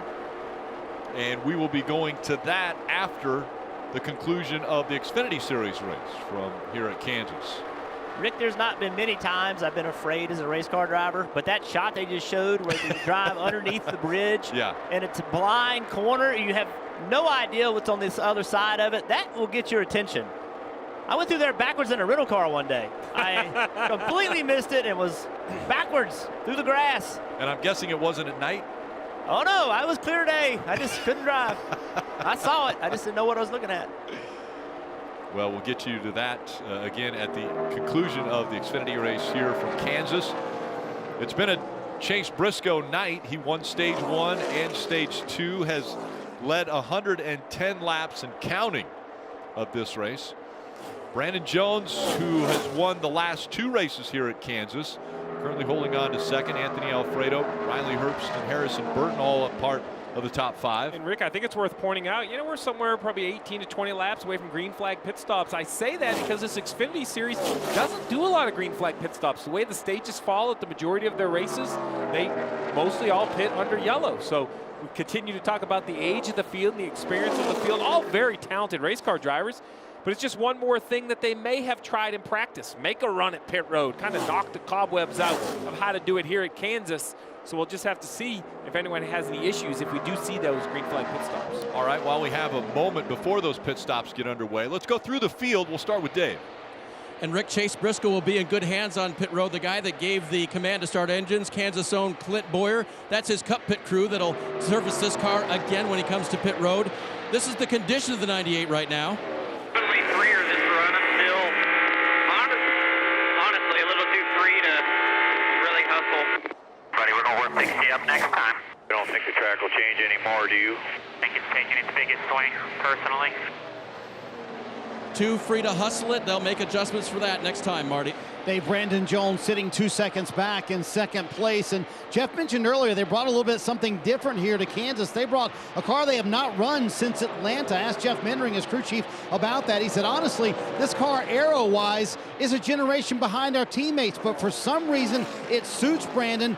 We love it, and we feel like it can win. Certainly right now running very well. And boy, I tell you what, if he takes his 3rd straight Kansas win, Dave, that would really flip the playoff picture. That would open some eyes. Opening eyes tonight, Anthony Alfredo, the young man from Connecticut, still a student at University of North Carolina, Charlotte, but taking this semester off, telling me he doesn't want to take engineering online. I want to do that one in person as I go to my degree. Last run here and next week in the 21 for the season, trying to finish out strong. Behind him, Riley Herbst running in 4th position. This young man bounced from the playoffs after last week, trying to show strong toward the end of the year. This kid from Las Vegas has done so in 2020 with veteran crew chief Dave Rogers. Another strong run tonight, Marty. Harrison Burton running in 5th, still dealing with a very loose race car, but they've been strong at the end of these runs. Right now turning the 5th fastest lap of everybody out there. Harrison knocked out of the playoffs last week, but told me before the race, we still have a lot to prove, and these worn out racetracks like Kansas certainly fit our style, certainly having a nice run as well. How about Brett Moffitt sitting in 6th after winning the truck race earlier today, driving for Our Motorsports that has 4 full-time employees and 2 part-timers at the shop. This 6-employee group doing very well. Impressive here at Kansas. Meanwhile, Ross Chastain back in the 7th position, struggling with a very loose race car and heading next week to a track at Texas that he says is probably his worst mile and a half. He said the one racetrack I'm really looking forward to in this round, Martinsville. Parker, he told me earlier today, I would drive a wheelbarrow and race at Martinsville if they could put an engine in it. I love it that much. That's awesome. I like that. Well, the guy trying to chase him down is in that red number 7 car, who we've noted has really struggled that car throughout this race. He recently came on the radio and said he was just too loose to run the wall. He wants to put that 7 car right up next to the wall, but just doesn't have the grip to do so. Behind him, his teammate Daniel Hemrick in that 8 car. We talked about how he's come back from being 2 laps down at one point. They repaired the damage on that car, and he's coming back to the field. This 8 team is pretty funny because they said they were excited to be a part of the playoffs in the Owners' Championship because their season at one point was so bad, they were wrecking so often, things were going wrong, they think it was even a remote chance they'd be a part of it, and here they are fighting for a championship in the owner's side, doing a great job coming back from their early issues. And Austin Hill, we noted, finished 3rd in the truck race, having a great run here in the Xfinity Series, and he just right now struggling with the rear grip in that 61 car, trying to get his best finish in the Xfinity Series, which would be better than 9th. Thanks, Parker. Again, Briscoe out front as we go NASCAR nonstop from Kansas.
TrueCar Military giving us a great shot here, riding along with Jesse Iwuji.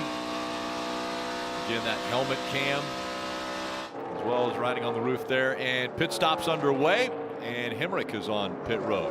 Parker. Right, Rick, one of the first leaders out of the top 10. Daniel Hemrick on pit road here, trying to short pit the rest of the field. Oh, they almost left an adjustment there in the left rear. Marty? Ross Chastain saying the same thing he has said all night long. And look at that track bar adjustment. Yes, that was 3 rounds down on the track bar. He said, please tighten this race car up. 4 fresh Goodyear tires coming a little bit earlier than everybody else, Dave. Same thing for his teammate. He radioed into his crew. This car is a 5 out of 5 loose. There goes the chassis adjustment as well for Justin Haley. 4 Goodyear tires and Sunoco fuel. Riley Herbst coming to his pit stall now. Hits his marks perfectly so the crew can go to work. He'll get an extra water bottle added. A tear off on the windshield. 4 Goodyear tires and Sunoco fuel as well.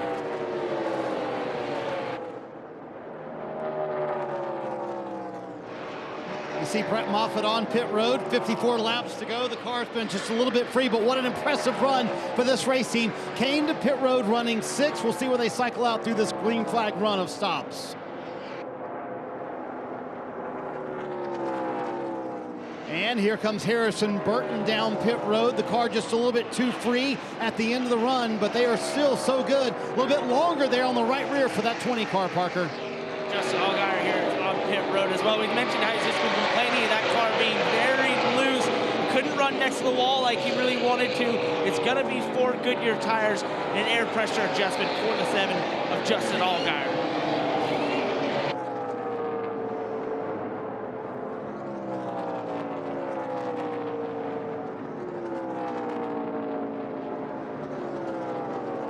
Clean stops happening with all these playoff drivers. Now here comes race leader Chase Briscoe. Marty, he's headed at you. Chase Briscoe heading down pit road towards Dave Burns. Brandon Jones also coming into his stall. Brandon saying we're giving up way too much time early in the run to the 98, and then we're too tight at the end of the run. One last swing at it, possibly for the 19 to catch that 98, Dave. Chase Briscoe was told by a veteran spotter, Tim Feedaway, you need to be careful coming to pit road, but don't slow it down too much. He did it perfectly. You saw the splitter spark a little bit as he got off the banking. 4 Goodyear tires now. Air pressure adjustment to help him hustle that race car like he wants to. Looked to be a little slow on the right rear of the 98. You saw it was at 15 car lengths coming on pit road, Rick. It's going to leave at about 3 or 4, so advantage Jones on the pit stop, but you heard his complaint. New tires, but Jeff, it's very different. New tires on a restart versus green flag pit stops. We'll see if the 19 has made any adjustments as we see Alfredo on pit road, Dave. RCR pit crew going to work here for Anthony Alfredo. They'll now run around to the left side. What a strong run tonight for the young man. His penultimate race in the 21 this year, and it's a good one. See if Alfredo can keep from making mistakes exiting pit road and getting back up to speed at Kansas. Green flag pit stops continuing to cycle through. Look at the gap, guys. We saw they came off pit road pretty much nose to tail, but 98 car Chase Briscoe was able to leave on the apron better than Brandon Jones, and then also get through that traffic just a little bit better. Look at the gap that's been created. Not as big of a gap as he had when he came down pit road, but he gained a lot of it back in just a matter of a lap. Yeah, you mentioned it, a better job on the apron, and I won't say lucky because they did a better job, but it also put him in front of 2 or 3 cars, Jeff, right? So that also magnified the gap between these 2 cars. Sieg and Snyder still have yet to come to pit road for their stops. They last stopped on lap 93, so we would expect them any time now. But the gap between Briscoe and Jones, just over a second.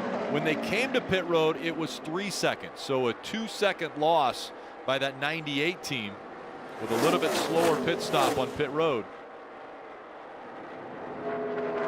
Briscoe running all the way down on the apron. Sparks flying. Just trying to get around that lap car. He knows he wants to get as big of a gap as he can to Brandon. You never know what's going to happen in these races. Trying to run hard right now to gain an advantage. As you see on the left side of your screen, while this is the race for the lead eventually, the lead is currently held by Ryan Sieg in the 39 car, running outside or just inside to just outside the top 10 most of the night. His gamble for the 39 is to run long and hope to get a caution. That way he'll pit and he'll put on fresh tires. Everybody in the lead lap is already pitted. They'd probably stay out. He'd have some fresher tires. Just, you know, Jeff talked about it, the Cinderella story. Well, sometimes when you're the Cinderella, you have to kind of find your own path. That's what Sieg's doing right here. I like the gamble. I think there's very little downside for the potential upside of this 39 car. Cowboy Starlin calling the shots for Ryan Sieg and that 39 team. And look at the bottom left. You know, we talk about what a surprise winner would do. With Sieg currently leading, we're going to give him credit for that. Cindric instantly becomes minus 14. Chastain minus 17. So that's the fear of all of these cars. Remember, Harrison Burton looked like he was going to win this race earlier this year. Hands down, no doubt. A late caution. Next thing you know, Brandon Jones wins the race. We still have 47 laps to go. A late yellow. We could see another, I hate to call him a surprise, but an unexpected winner. Someone that hasn't led a lot of laps. And you can see how much it turns the points completely upside down. He's the only guy, part of the playoff drivers round of 8, that doesn't have a career win, Ryan Sieg. How about get your first career win at Kansas Speedway and lock yourself into the championship 4? That would be a pretty good Cinderella story.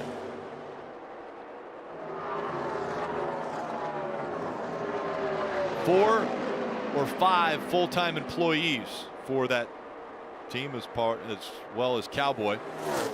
See Michael and Ned, that one car, they've not had the night that they were wanting either. We expect to see that one car run a little bit better than they've run tonight, but just been a struggle for them. Now the unfortunate part for Sieg, the downside, let's talk about the downside. For every gamble, there's a downside. Oh, there you go. There's the gamble paying off. Will it pay off for Sieg? We'll get a yellow. It'll help him. But there it is. Caution's out, caution's out, turn 4, caution's out. Forget that downside, Rick. We're going to ignore that. It's all up. It's all upside for the 39. And a double upside, and here's why. I don't think the other leaders will pit. So at a track where tires do lose grip, he's going to have the freshest tires now. Unfortunately for the 47, he was the caution. Josh Rayum, I believe, in 47. Not sure how he got there. That's kind of the exit of turn 4 down the inside grass. So, hey, Jeff, you said it, Cinderella. Could the night be right for the 39? Well, Steve, those tires, you just mentioned it. Everybody else has been on off of pit road for a while. They got laps on those tires. Ryan Sieg, with only 13 cars on the lead lap, he's going to come out with fresh tires. Here's the caution right here. I don't know if he was trying to come to pit road or he kind of turned down on the apron. Kind of an odd look. You mentioned tires. Here's another look at it. That's some like Fast and the Furious look right there, the big slide.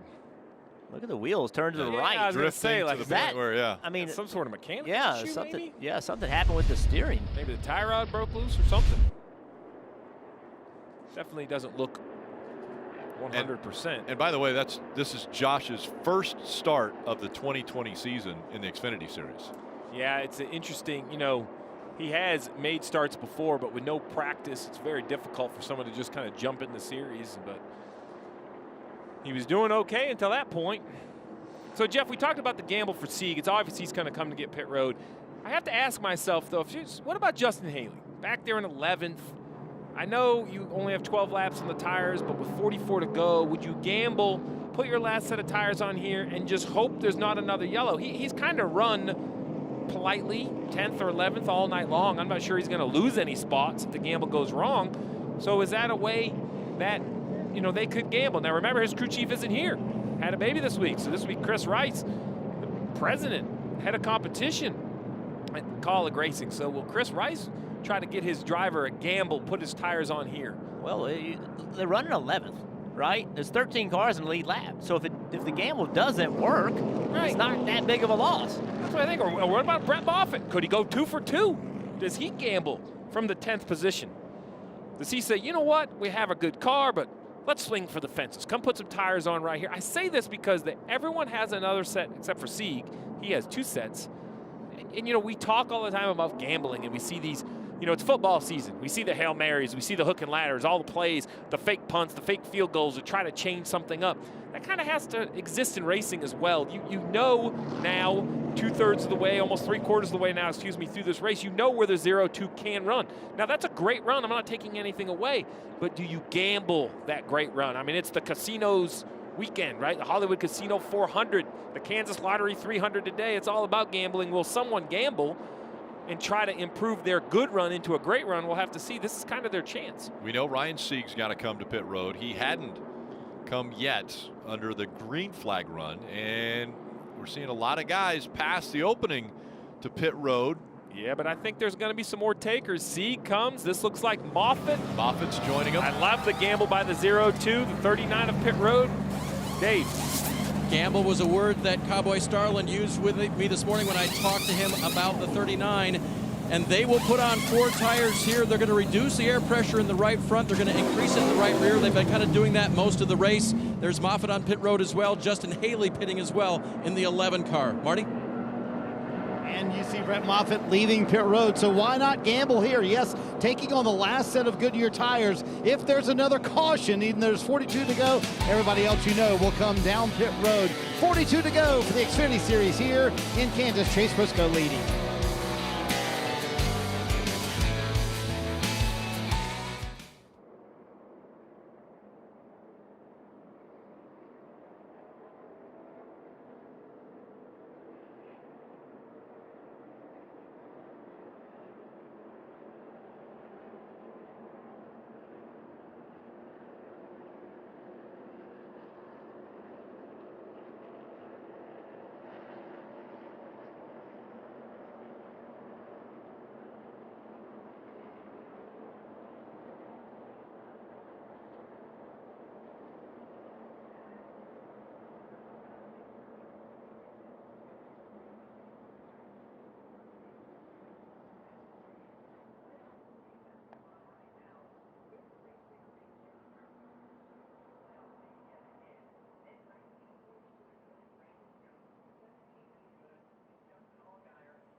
Next Saturday, the Xfinity Series are going to take on another 1.5-mile track. It's Texas. That will be at 4:30 Eastern on NBCSN.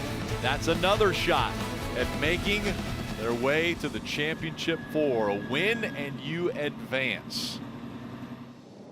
Getting ready for the choose rule as Briscoe will go high.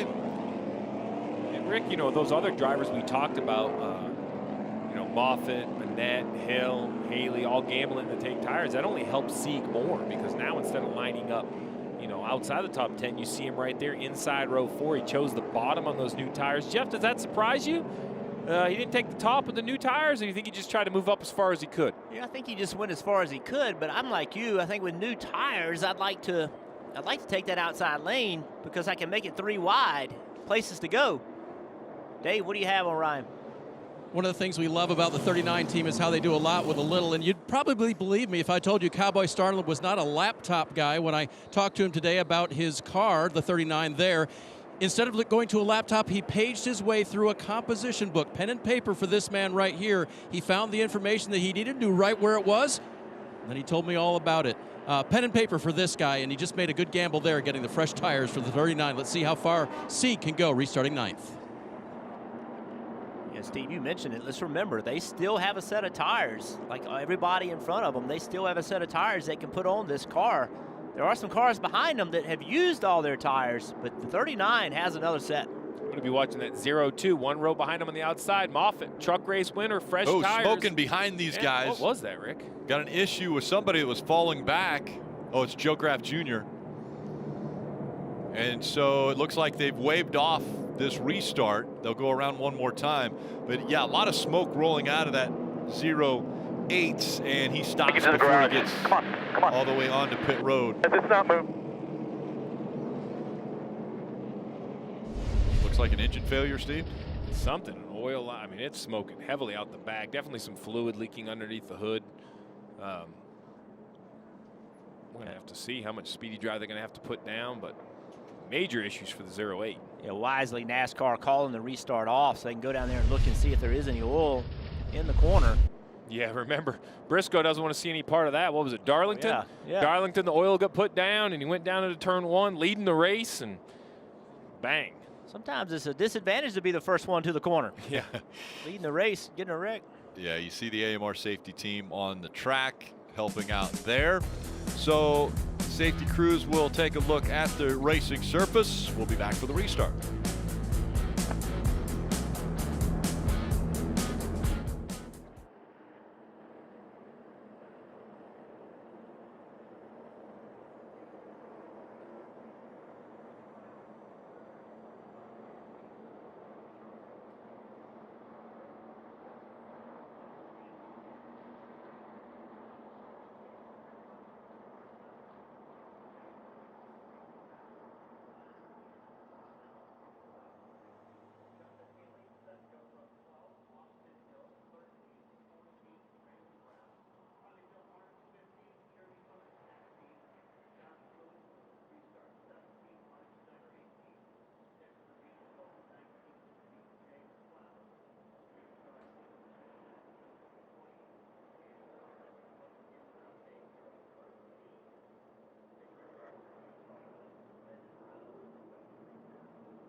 A unique sight because of the COVID-19 pandemic. The Cup cars are now entering the racetrack. That's right, Saturday night before a Sunday race.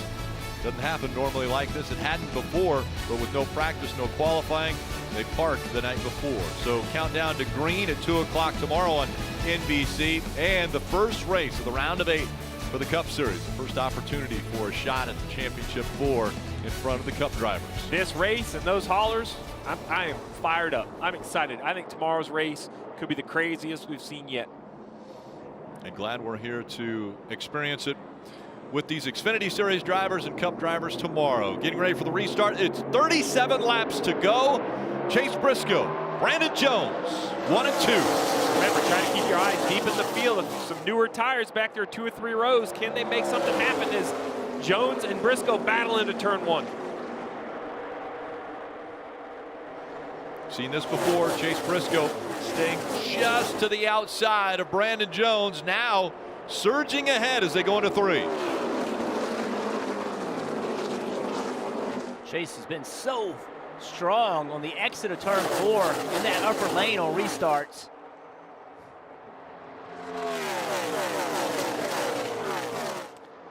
At 98, I don't think he could run in any lane.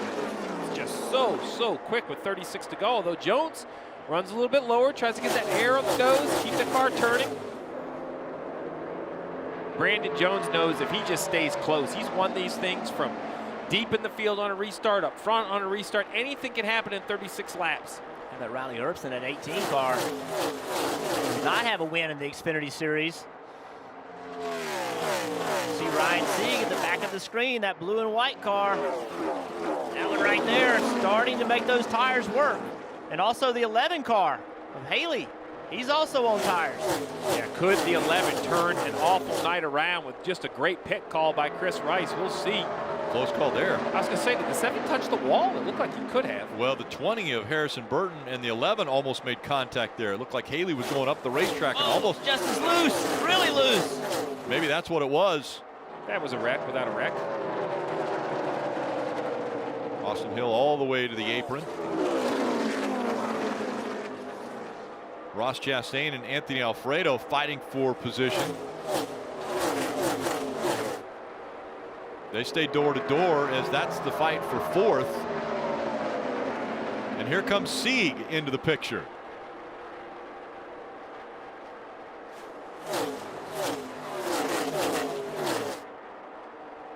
We mentioned it off turn 2 that one time. The 11 got a little loose. The 20 went up the racetrack as these two continue to battle. But watch the 7 behind them. The 20 and the 11 get close, and watch.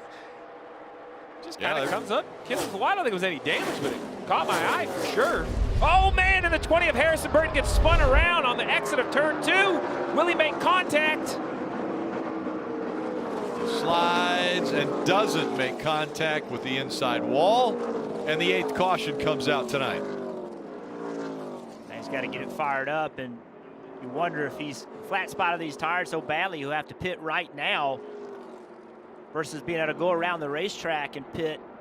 Or it looks like might have a flat tire. The left rear might have been flat. Major damage for the 10. That right rear quarter panel, that spoiler, that is going to hurt the performance of this 10 car significantly. They're going to have to make repairs. Right side, right rear damage. Pretty good. You'll need some bare bond back there. There you go, the spotter giving some information. On the left side of your screen, you see sets remaining. The front 6 all have tires. The question is, Jeff, I don't know if you put them on or not. We didn't run many laps right there, so we're going to have to see. But let's take a look at what happened. Oh, it starts with the 21. Alfredo gets loose, chases it up the racetrack, makes contact with the 10. Harrison, I can't tell if the 11 got into him or if he spun trying to avoid the 10. Too hard to tell from that angle. Either way, though, this would be a better shot of it. Let's see what happens. The wreck's in front. Can we see? Oh, it looks to me from that angle that the 20 just spins, trying to avoid the 2 in front of him. Yeah, I didn't see any contact with the 11 car. Yeah. No, I couldn't tell from the first shot. This is nice. We'll definitely tell here from this wide shot. They both chased it up, and I think in the, that's wrecking in front of the 20. Nope, he just loses it. You have to turn hard left or you're going to run in the back of him. Marty. And here comes Brandon Jones down pit road. He's going to take on 4 fresh Goodyear tires along with the rest of the leaders. Jones saying he'll lose too much time early in the run, Dave. Chase Briscoe will take on tires as well and get a chassis adjustment. Again, hustling that race car is what he wants to be able to do near the end of the race here. Riley Herbst on pit road as well for 4 Goodyear tires. Now we see the race off pit road, guys. Harrison Burton stopped to let the field go by. Yeah, he got lapped on pit road. So you see drivers finding their way onto pit road for some fresh rubber.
Getting ready for the restart. There will be 29 laps to go as they cross the start-finish line now. In Atlanta, the Petit Le Mans continuing on, and right now on Track Pass NBC Sports Gold, but at the end of this Xfinity Series race, we will take you there. The IMSA WeatherTech Sports Car Championship from Motul Petit Le Mans. A lot of improvements being made to Road Atlanta. Yeah, continued improvement. Just such a historic racetrack. So many big events have happened there over the year. Continuing to try to improve it, keep it up with the times. Marty. 2 pit stops for Ross Chastain. We ride on board. They were able to stay on the lead lap, but that right rear damage is fairly significant. And one important point, Dave, right when the wreck happened, they were right at the cut line for the playoffs as we start the round of 8. Now, Ross Chastain minus 22 below the cut line. Anthony Alfredo got a little amped up after that incident. Listen.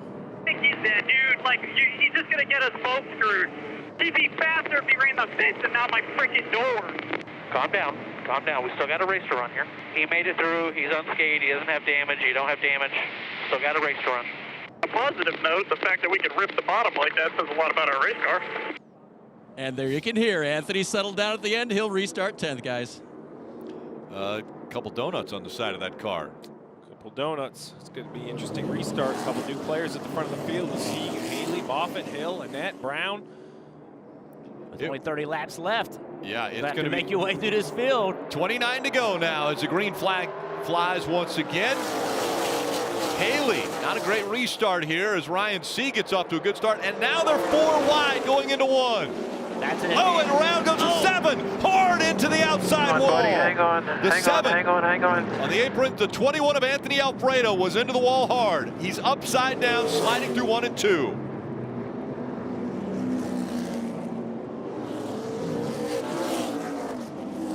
Looks like the 18 back there of Riley Herbst also involved. AMR safety crew will get to Anthony Alfredo quickly here.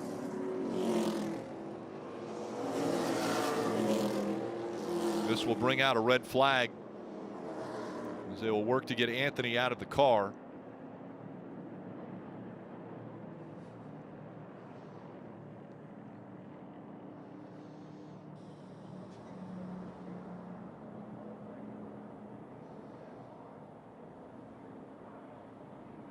The safety crews have worked really hard about how to get these cars flipped back over.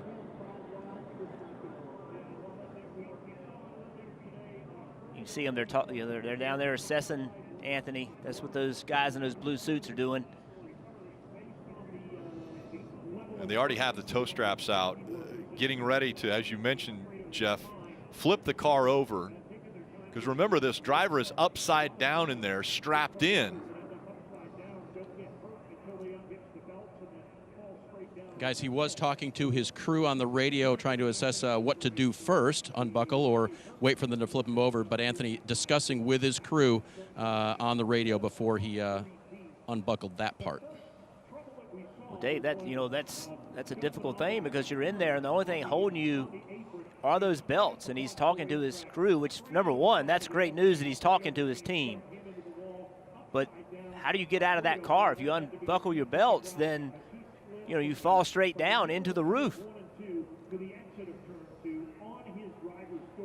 And if you unbuckle, then the opportunity to turn the car over becomes much more precarious because then the driver's loose inside the race car. We'll see what the team has to do. Yeah, they would want to evacuate him from the car prior to moving that if he does come out of the belts. But you can see, they're talking. It's Jeff. You mentioned the safety crew is talking to Anthony Alfredo now. They've got the tow straps out. They'll try to roll this car back over.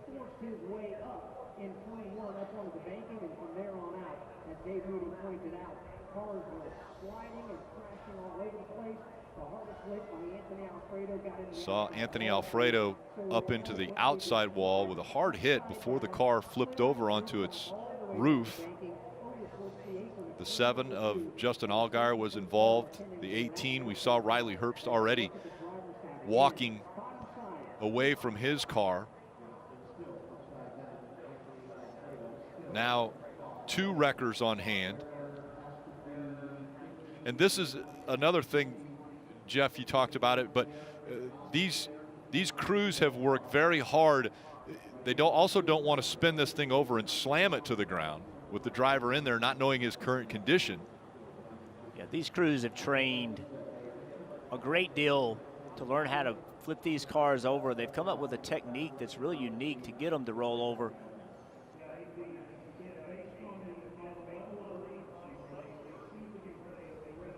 And I love that they're in constant communication, right? Constantly talking to the driver. And it was great to hear from Dave that, he was already talking to his crew about what he should do.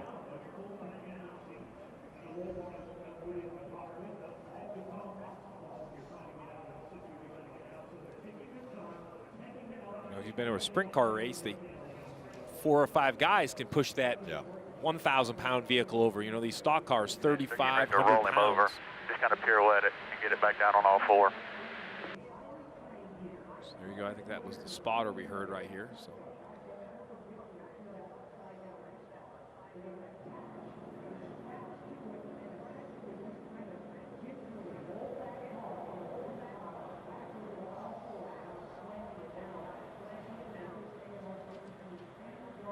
So Anthony Alfredo, the 21-year-old from Ridgefield, Connecticut. I'm trying to remember the last time I've seen one having it get flipped over. It's been some years back. They're going to pick you up and just kind of roll you back over easy on all 4, okay? I love the communication. Are they talking to you and letting you know what they're doing? There you go. I love that. If I was in that car, I'd be a little panicked, you know what I mean? That's not a position you want to be in. Doesn't feel good, but just that communication, what's going on? You see them, what they're doing, how they're getting that car to roll over. They've got it up on its side now. And that's driver's side that it's sitting on. It's amazing how they're using the Two different cables, one pulling, one kind of releasing to set this car back down. And again, they want to do this as gingerly as possible. Yeah, and I know some people at home are, probably do it quicker, but, they've been in contact with the driver. Everybody's there in case something happens, fire or something else. They're all there in case something were to happen. So, although it would make us feel better to happen quicker, it's not the safest thing to do. An amazing job rolling the car back over. They set it down very softly.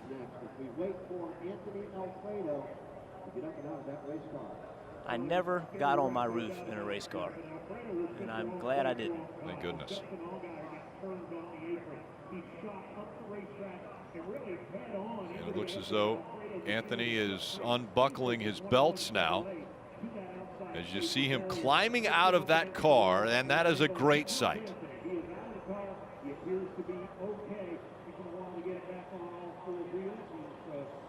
We had just heard him on the radio. He was frustrated. Oh, 2 thumbs up. 2 thumbs up as he exits the car. He's going to walk to the ambulance. They'll take him to the infield care center to check him out. But guys, let's take a look at what happened. This was a big hit. Oh, we knew this restart was going to be crazy. We had fresh tires in the back, guys up front protecting. You see the front row accelerate, but 2 or 3 rows back, that 7 of Justin Allgaier gets a big run, goes to the apron. And next thing we know, we're 4 wide on the apron, Jeff. Yeah, everybody's got to go. Everybody has tires trying to get track position, and Allgaier was just on the apron, entered the corner on the apron, and ended up getting up into the side of the 21. Yeah, he ran out of, at some point, you have to make the corner. The corner has the banking. There were so many cars above him, he couldn't get up on the banking. It looked like he lost control. Take another look at it. Focus on that bright red or orange number 7 back here. That's kind of where the whole thing starts. And normally you think you're going to get down here, you're going to slide up into the racetrack, but he just never had a chance to. Allgaier just kind of, I think, needed to give that spot up and get out of the throttle, but knowing there's a race win, if you can make it work, maybe ahead of you, just chose to stay in the gas. And look at this car. It gets up on its side. It's sliding. These cars have roof flaps that design them to stay on the ground when you see a high speed rollover at, say, a restrictor plate track. But here, that wasn't really an aerodynamic thing. The cars aren't going at top speed on this restart. That's just the force of this car hitting that outside wall, throws it up into the air, and then, Jeff, as we saw, it slides to a stop on its roof. Yeah, there was another car involved in this, too, that got him up and upside down when he did hit the wall. Take another look. Here's the 18 of Riley Herbst. He gets into him. Both of those young drivers are having good nights tonight. And when you see a car gets upside down, Jeff, it takes me back to the technology we don't talk about so much. From a 5-point to a 6-point to a 7-point seatbelt harness, all of those points that are added are down around your hips and legs for this reason, to keep a driver pulled straight down in the seat so they don't go up when a car gets upside down. That's a big impact. Obviously it's dramatic when he rolls over, but as you said, Steve, the impact is what rolled him over. The advancement inside these race cars, seats, the limit of the movement of the driver is so important. The belts you just spoke about, the seat technology, the head surrounds, the HON system, all of those things designed to limit mobility, to keep everything intact with the driver. Just such a different world today. And the wall that he hit, it's a safer barrier, absorbs energy. Just such a different world than it was 20 years ago. And you talk about safety advantages. Just this year, we saw that huge wreck with Ryan Newman at Daytona. One of the issues with that accident was oil coming out of the oil tank. NASCAR's put a valve in place to limit that.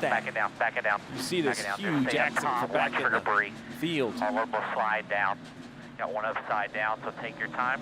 Go to the very top here. A lot of debris in the middle. Cars are just gone. Amazes me. Cars are gone in front. Demeanor of a spotter, and then this right here, the best sight we've had today. Forget racing, to see this driver get out, give us 2 thumbs up. 21-year-old Anthony Alfredo. Anthony's done. Obviously, the best thing about his night was him getting out of that race car, but done such a good job in that race car. He's giving car owners a reason to give him a shot next year in the Xfinity Series. So we had mentioned that Alfredo got clipped by the 7 of Justin Allgaier. Let's listen into his radio on what happened. I tried to back out of it there. I think I'm okay damage-wise. Alfredo's out of his car. He's okay. Thank you for that. You guys, that move down there, as you saw, you heard from Justin talking about that. I think a bit of that is, we've talked about the 7 car just not being able to get the handle there. That was one of those opportunistic moves you make when you're just a little frustrated, right? You see a hole, you go for it, and then it starts to close up, and you wonder, all right, what do I do now when I'm on the apron, I'm all the way down to turn 1? He just tried to back out, and it was too late. Got into the 21 there. Well, Parker, to Justin's defense, that's a move. We see at Kansas all the time. You swing left, you get down on the flat. The idea, the goal, the hope is everybody moves up to turn 1. But I think what happened is the 21 and the 7, heck, and the 68, 3 of them are on the apron. So the 68 goes up 1 lane, the 21 goes up to the white line. And right here, I think the 7 knows he's in trouble. But you heard him say, now that we know, we heard him say, hey, I tried to back out of it. Just too much speed. It's perfectly flat down there on the apron, and you see him spin out, causing this big accident. But we knew the restarts were going to be crazy, Rick. We've seen it from the start of the race. I don't think they're going to get any calmer with 28 laps to go in Kansas. We'll have another restart. We're under a red flag at Kansas as they clean up the track.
Back at Kansas Speedway, 28 laps to go under a red flag condition for the NASCAR Xfinity Series. Brandon Jones got a little piece of that accident. You see the left rear kind of tore the bumper cover off, and he has had a terrific run, running second for much of the evening. So they're going to come in and fix that damage. Their concern, though, as the cars get ready to fire here in a moment, is the tires. You saw them go for a slide if you saw the front end of that replay, and that's their concern. They took their last set of tires for that restart, so they're gonna have to make a plan here on the 19 very quickly. A contending car this evening now may be in trouble. Man, there's a lot just went down right there, and the one driver, Cindric, we got to go back to Cindric. He's 26 laps down, 28 laps to go. Why that math matters is because everybody in this accident with 28 laps to go who can't continue, those are all points. He's filling his points bucket. You hate to say that, but Allgaier, I think, will continue and make laps, but we know Anthony Alfredo won't. The 19 of Jones, I believe, is out of the race as well. The 18 of Herbst. So that's 2 drivers we know won't continue. Let's listen into the 7 of Allgaier. I should have bailed earlier. I just thought there was more time. By the time I don't know. I guess I thought I could make the transition. Maybe I don't know what I thought. I just don't move. Once I lifted, it started like being on the apron like that. It started to come around, and at that point, it was game over. Well, number one, you could hear the dejection in his voice, right? He knew that he was involved in a wreck, and someone was on their roof, and he was concerned about that driver. So here's what he's talking about. So right here, he needed to make a decision. It's too late to make a decision now. He's sideways, out of control, trying to make the corner. That decision needed to be made 30 car lengths, 20 car lengths before it was made to bail out. Now that's easy to say from up here, right? When you're down there, the only thing you see is a checkered flag. If I make this work, I'm gonna win this race. He didn't make that decision quick enough. Had he could have rolled in behind them, but that was not going to help him win the race.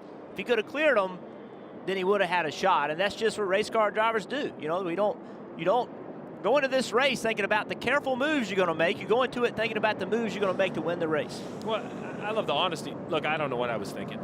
I mean, that's on. And Jeff, I asked you on a commercial, hey, what should have happened? What, like, should they have left him in the lane? Should they not? I say that because as a crew chief, I've seen my car many times go down into turn 1 3 wide on the apron, and time again, you drivers continue to figure it out. And this time they didn't. So I was curious to know as a driver if you thought there was etiquette or if it's just you kind of hope it all worked out. Yeah, I think he said it best. He needed to get out of there sooner. It's easy to say after the fact. Yeah. But, hey, are we surprised? Late race incident at Kansas? Yeah. I'm not. Marty. And here comes Brandon Jones down pit road. So the first objective is to fix that left rear damage. They are going to put on a set of scuffed tires here for Brandon Jones. And you see that one crew member just focusing on that left rear. Steve, you want him to get it taped down as good as he can and get it aerodynamically as good as they can. Same for Ross Chastain, except they're trying to fix the right rear on that car. So it's been a chaotic final third stage here at Kansas today. Yeah, the duct tape companies are making money in this one, Rick. Well, it was a wild ride, and thankful that Anthony Alfredo out of that 21.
A restart still to come, and 25 laps. The choose rule about to take place. And yes, Ryan Sieg is leading this race. A gamble to keep him out before he came to pit road for his pit stop has paid off. Justin Haley decided that he will restart next to him. Moffitt, Austin Hill, Michael Annett, Chase Briscoe, the winner of stage 1 and stage 2.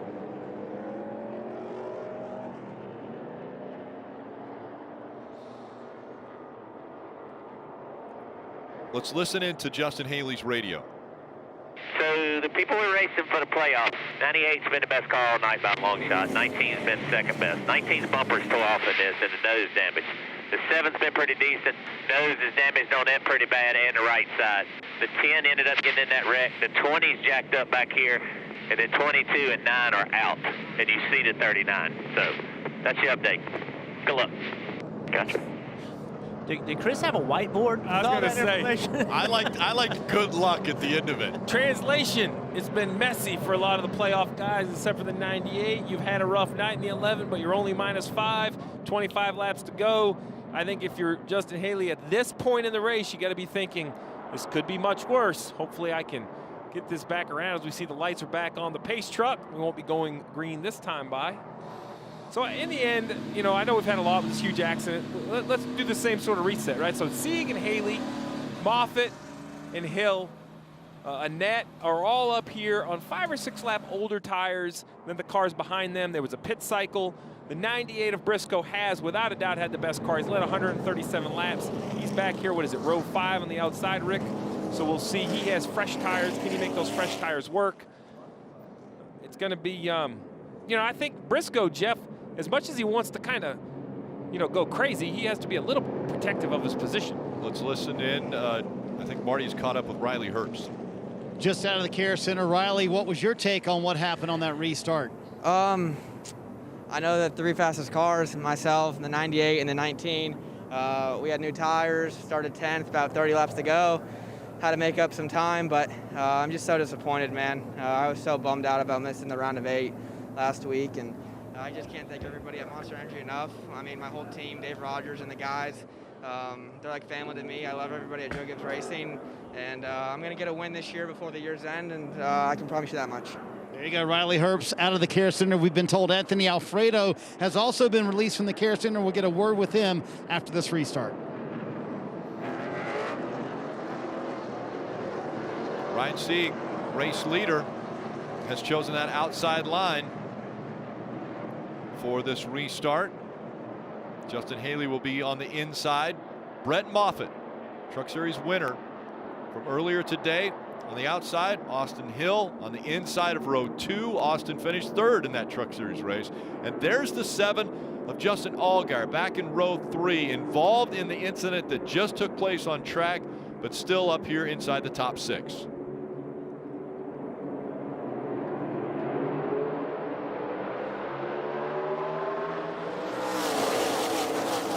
"23 laps remain. And once again, they try to go 3 and almost 4 wide into turn 1.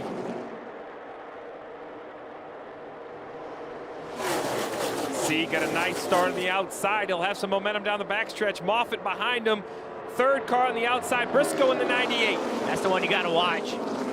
Look at him making it 3 wide in the middle. Look at the speed of that car. Briscoe now up to 2nd. 22 laps to go. Yeah, I think if you're Ryan Sieg right here, you just have to run whatever lane's best for your car. I'm not sure you have an option. If the 98's good enough, he's going to go by regardless. He goes up to banking and just stands in the gas. He's going to have a huge amount of speed down the backstretch. Sieg running his line now as he goes down to the bottom of the racetrack. Briscoe will stay up high.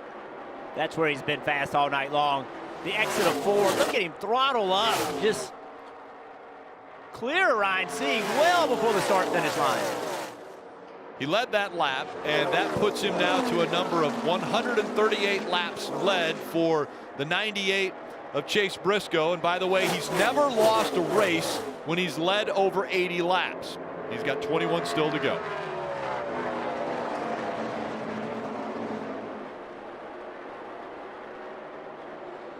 It's real important right now just to make as much lap time as you can. I know it's easy to say, hey, just take it easy, don't make a mistake, but that's when drivers make mistakes.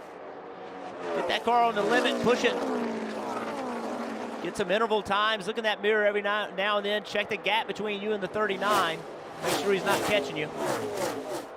Haley back there in 4th, working on Brett Moffitt, trying to find one other point. Every position's a point. He's in 4th +1, trying to make a great day out of what was a poor night for the 11. Just didn't have the speed, complained about being loose. At one point, a 5 out of 5 on the loose scale.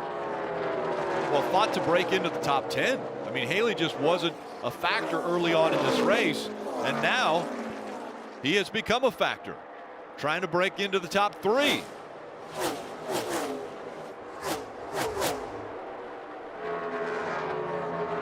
Moffitt doing a nice job, though, in 3rd. Not being super defensive, just moving up the racetrack. His car obviously starting to come in more on the higher lane, keeping that momentum, making the 11 pass him on the bottom. That's a very tough pass to make.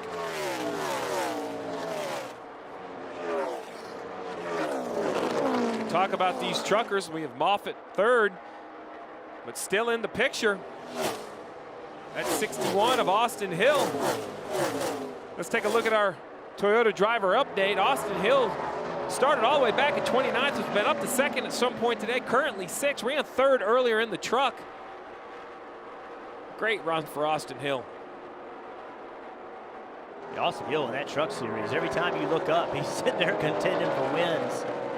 It's such a nice job, and they've been working on this Xfinity program, trying to get it to run in the front. I think clearly tonight where they're running is the best they've been, but I think the most competitive for them all night long, Steve. Oh, for sure. I mean, to come over here and run, you know, first of all, 2 series, very difficult, right? The rules are not the same. A lot of the same personnel. I mentioned it, same crew chief on top of the pit box. That's a full day of racing. I know they don't practice over the course of the weekend, but to think you're going to drive and call 2 races in the same day, you have to applaud both Brett Moffitt and Austin Hill. They're the two that have won the Kansas races in the trucks here. Austin Hill won earlier this year in the Truck Series, and now Brett Moffitt earlier today won in the Truck Series, and both of them are currently running up here in the top 10, and right now Moffitt trying to take second away from seed. Yeah, Moffitt's not done. He doesn't care that he's a full-time truck guy. He's going to prove he belongs here.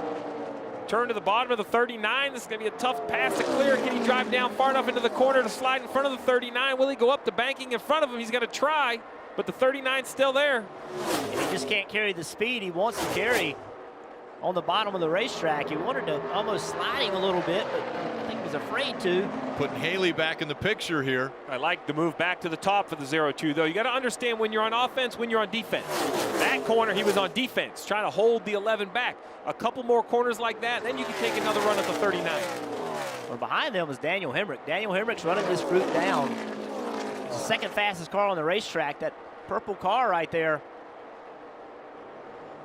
And while all this is happening, Chase Briscoe 2.8 seconds ahead of second. And Anthony Alfredo now out of the infield care center. Marty's there. And we are so thankful to see Anthony Alfredo. Boy, things changed for you quickly, Anthony. Walk us through that restart and what happened. That was the craziest thing I've ever experienced. That definitely shows you how fast things happen in racing, but I'm just glad to be okay. First off, I got to thank the NASCAR safety crew for being there immediately before I even realized it was over. And that was just racing hard. We had an extremely fast Chevrolet Camaro tonight, and I'm so thankful to have Andy's frozen custard on board. It's going to be refreshing to have some of that when I get home tonight, but very thankful for our safety team, our safe race cars that we have today, all the safety equipment that goes into keeping all of us drivers safe in the race cars. So we are as fast as Xfinity Internet tonight. Really proud of that. I'm seeing the replay here, and yeah, it's just, we're all racing hard. Oh, wow. Yeah, that's pretty nuts. I'm just glad to be okay, and I just want to say hi, and I'm good to all my friends, family, all the Sauce Mafia fans back home. It's been an awesome year so far. Still got one more shot to go win a race at Texas next weekend, and I have so many people to thank. We've had almost a different partner on the race car every year. So many amazing people that support me, and this number 21 Chevrolet Camaro, everyone at Richard Childress Racing. I want to do this full time and go race for a championship next year, and this is just a little wall you got to climb over and some of the things that happen in racing. So I'm ready to go. I wish I could have flipped back over and kept digging because I was having a blast tonight here at Kansas Speedway. What were the moments like being upside down, Anthony, when you were sitting in the car and the safety personnel were talking to you? Well, when you're upside down, it's crazy. I feel like it felt like an eternity, but I know the safety crew was working tremendously fast. I was actually able to see how they were working to get me out of there, so I just tried to relax the best I could and hang in there. It was weird. I think the worst part about it was probably that, because all the blood rushing to your head, but I'm all good. Like I said, I wish I could get back out there right now and be a part of racing for the win, and we'll go home, we'll do our homework, get even better to go get a win in Texas next weekend and end the year on a high note. Good to not only see Anthony Alfredo out, but also in terrific spirits, Rick. That's fantastic for everyone to see. Yeah, and he was shocked as we see Mike Snyder has spun now, and that brings out the 10th caution. Got tires? Left rear is flat. Well, on the left side of your screen, why that's important, Ryan Sieg, because of that gamble Cowboy Starlin made about staying out, he has the set of fresh tires, unlike Briscoe, Haley, Moffitt. Now, you know, 20 laps or so on all the leaders' tires. I don't know if Siegs is going to think that's a big enough advantage to come get them, but with only 13 cars in the lead lap, I would think you would have to gamble for new tires here. We'll see what the chance is, but man, what a good break. Unfortunately, such a bad break for his team car, the 93 of Myatt Snyder, backwards, sliding up the hill. Steve, when they restart, probably only maybe 6 laps to go. Will it work out? There are still 13 cars on the lead lap. Well, if I had a set of tires, to quote my former owner, we didn't buy them to see them in the pits. We bought them to put them on the race car. So I would be putting tires on this 39. I think that they've had a nice job. They've had a great night. I think they can run in the top 5 if they stay out. But Jeff, I mean, even running second, he is below the cut line at -15. Tires, what's your temperature? There you go, 4 tires. I think you have to make that call, right, Jeff? Put tires on this thing and hope you get lucky. I don't know. I think you're going to have to get really lucky starting back in 13th.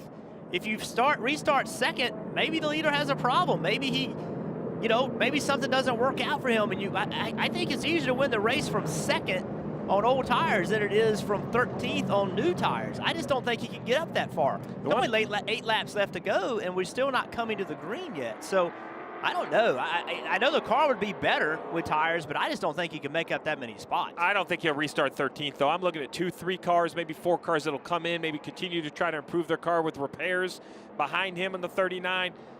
4 tires, put them on. You're committed, man. I'm committed. Let's do it. You and Cowboy, you're thinking the same as 39. Let's see. Here he comes. Williams is going to follow him. That's the key. How many come behind him? That's right. Kevin Starland is the crew chief's given name. His nickname is Cowboy. He's worn that for a lot of years. And yeehaw, here they go. They're going to give the 39 driver Ryan Sieg 4 fresh Goodyear tires. He's really one of few who have any left, and certainly the playoff driver is the only one that has the option to do it. Right here, the journeyman, the 33-year-old from Tucker, Georgia, 232nd start in the Xfinity Series. He's never won. Is this the opportunity that Ryan Sieg needs? Ryan Sieg. He's got fresh tires, the freshest tires on the track.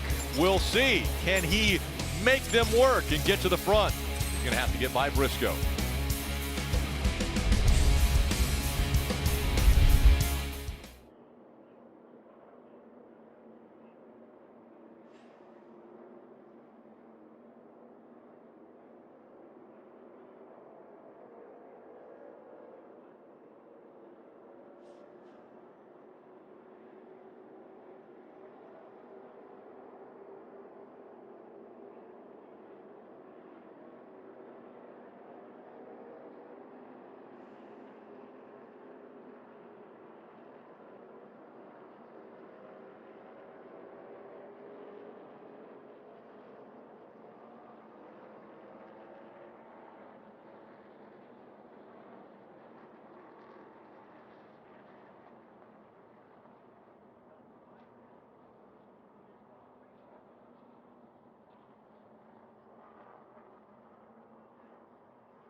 Laps continue to wind down from here at Kansas, as there will be potentially one final restart.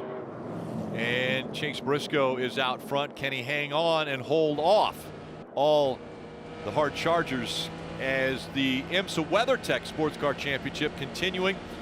Motul Petit Le Mans from Road Atlanta.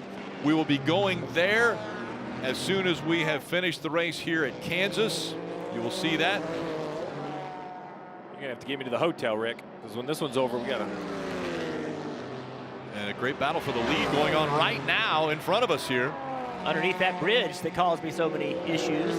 Never drive a rental car under that bridge. Tell you. Look how fast they are with those lights. That looks cool.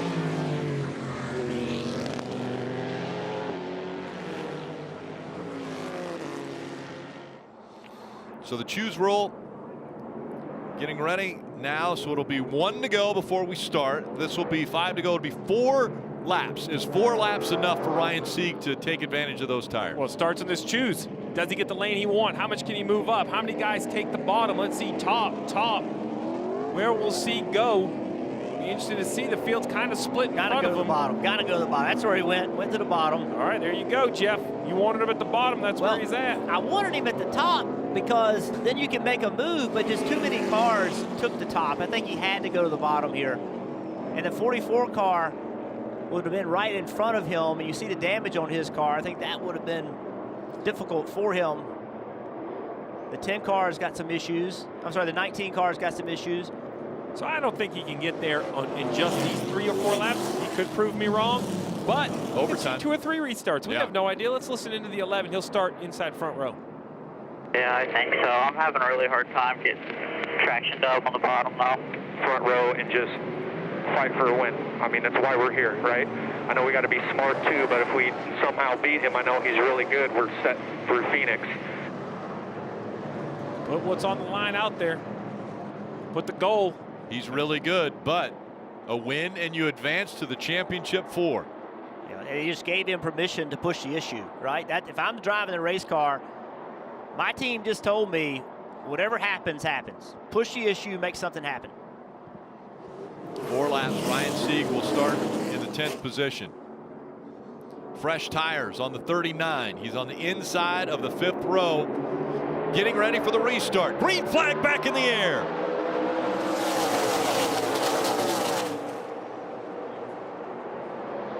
Both cars getting a push. Daniel Hemrick was all over the back bumper of the 98. Look at Hemrick making it 3 wide in the middle. Here comes Daniel Hemrick. He's never won in NASCAR. He's up to 2nd.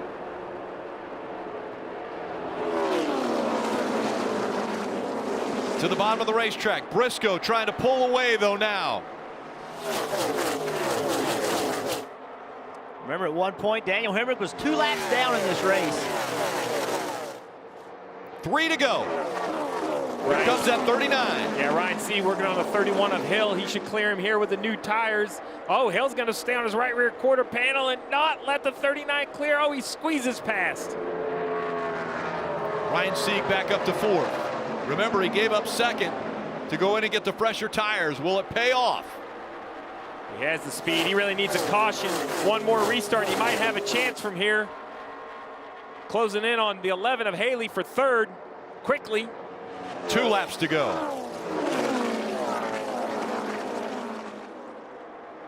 You see how much of an advantage the fresh tires are. He drives right around the 11. Will try to set his sights on the 8 for 2nd. Briscoe, unfortunately, though, is out 1.3 seconds with only a lap and a half to go, Rick.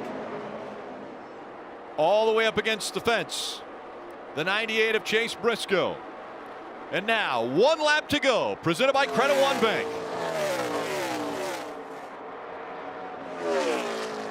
There won't be overtime, but can he get all the way back around? Hemrick has already gotten by. Sieg is changing or trying to get him now. Sieg is in 3rd, chasing down Daniel Hemrick. Will there be enough time? Chase Briscoe, though, looking for his 9th win of the season. Briscoe's going to win at Kansas. Great job, 98 team. You guys are awesome. Let's go to Phoenix. We got 3 weeks to get that missile ready. Chase, win 9, buddy. I don't know what else to say. Unbelievable. You're the man. Sieg couldn't get to Hemrick. Briscoe was dominant. Yes, you are going to pack your bags. 9 wins through 30 races in a season is the most ever by a non-Cup competitor. I love that message. We have 3 weeks to get that missile ready for Phoenix. That is a huge advantage, in my opinion, Steve, to be able to focus on Phoenix, knowing you're going there with a chance to win a championship. Without a doubt, ran 6th there earlier in the year. Has the advantage of time. The one thing you can't buy, Rick, time. This 98 team knows it. They can look forward. They'll be at Texas. They'll be at Martinsville. With their heart and their mind, they'll be looking ahead to Phoenix. We saw Sportsbet had him as the favorite, Chase Briscoe. He came through, led 159 laps tonight. He has been the winningest driver in the Xfinity Series, and now he is the first driver to lock a spot in the championship 4 for that Xfinity Series championship.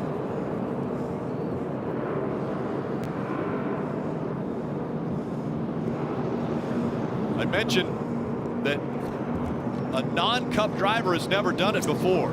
Chase Briscoe, the first one to do it, and you saw the other name that was on that list. It was Kyle Busch, and Kyle Busch.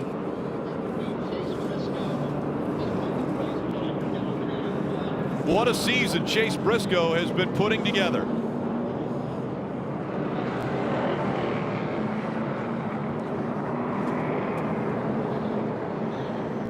Marty. And Rick, he also becomes Ford's all-time winningest driver in a season, passing Carl Edwards, who had another big name to the list as he chalks up win number 9.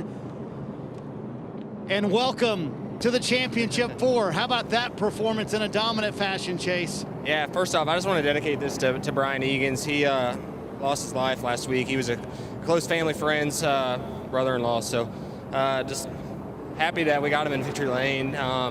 Super happy, though, to be locked into Phoenix. It's going to be a lot less stressful the next 2 weeks, so that'll be nice. And just can't say thank you enough to everybody at Stewart-Haas Racing. This Ford Performance Racing School Mustang was lights out. This is the car we had at Phoenix, or at Vegas. I want to take it to Phoenix because of how good it was. So just so cool to once again get all of our partners in victory lane, highpoint.com, Fields Production Alliance Group, Mobile One, Go Bowling. It's been an unbelievable year, but we still got 3 more to try to go get. What advantage does this give you for the next 2 weeks to now completely focus on Phoenix and not have to worry about Texas or Martinsville?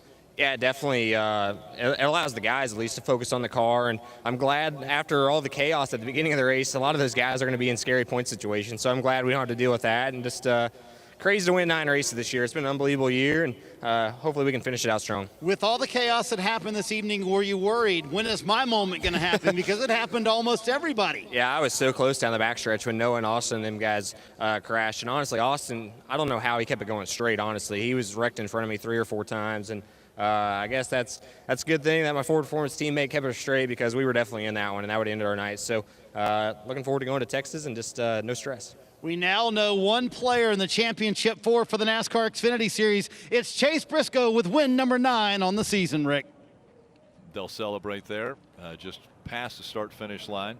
And as we look at the playoff leaderboard, Chase Briscoe's name once again is in yellow because he has won and will advance.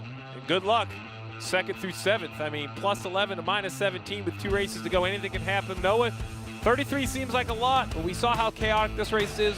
You have no idea what can happen in Texas. Win and you advance. You have Texas Motor Speedway coming up, and of course the short track, Martinsville, the last race before deciding who will be in that championship 4. For more interviews from this race for the Xfinity Series, go to NBCSports.com.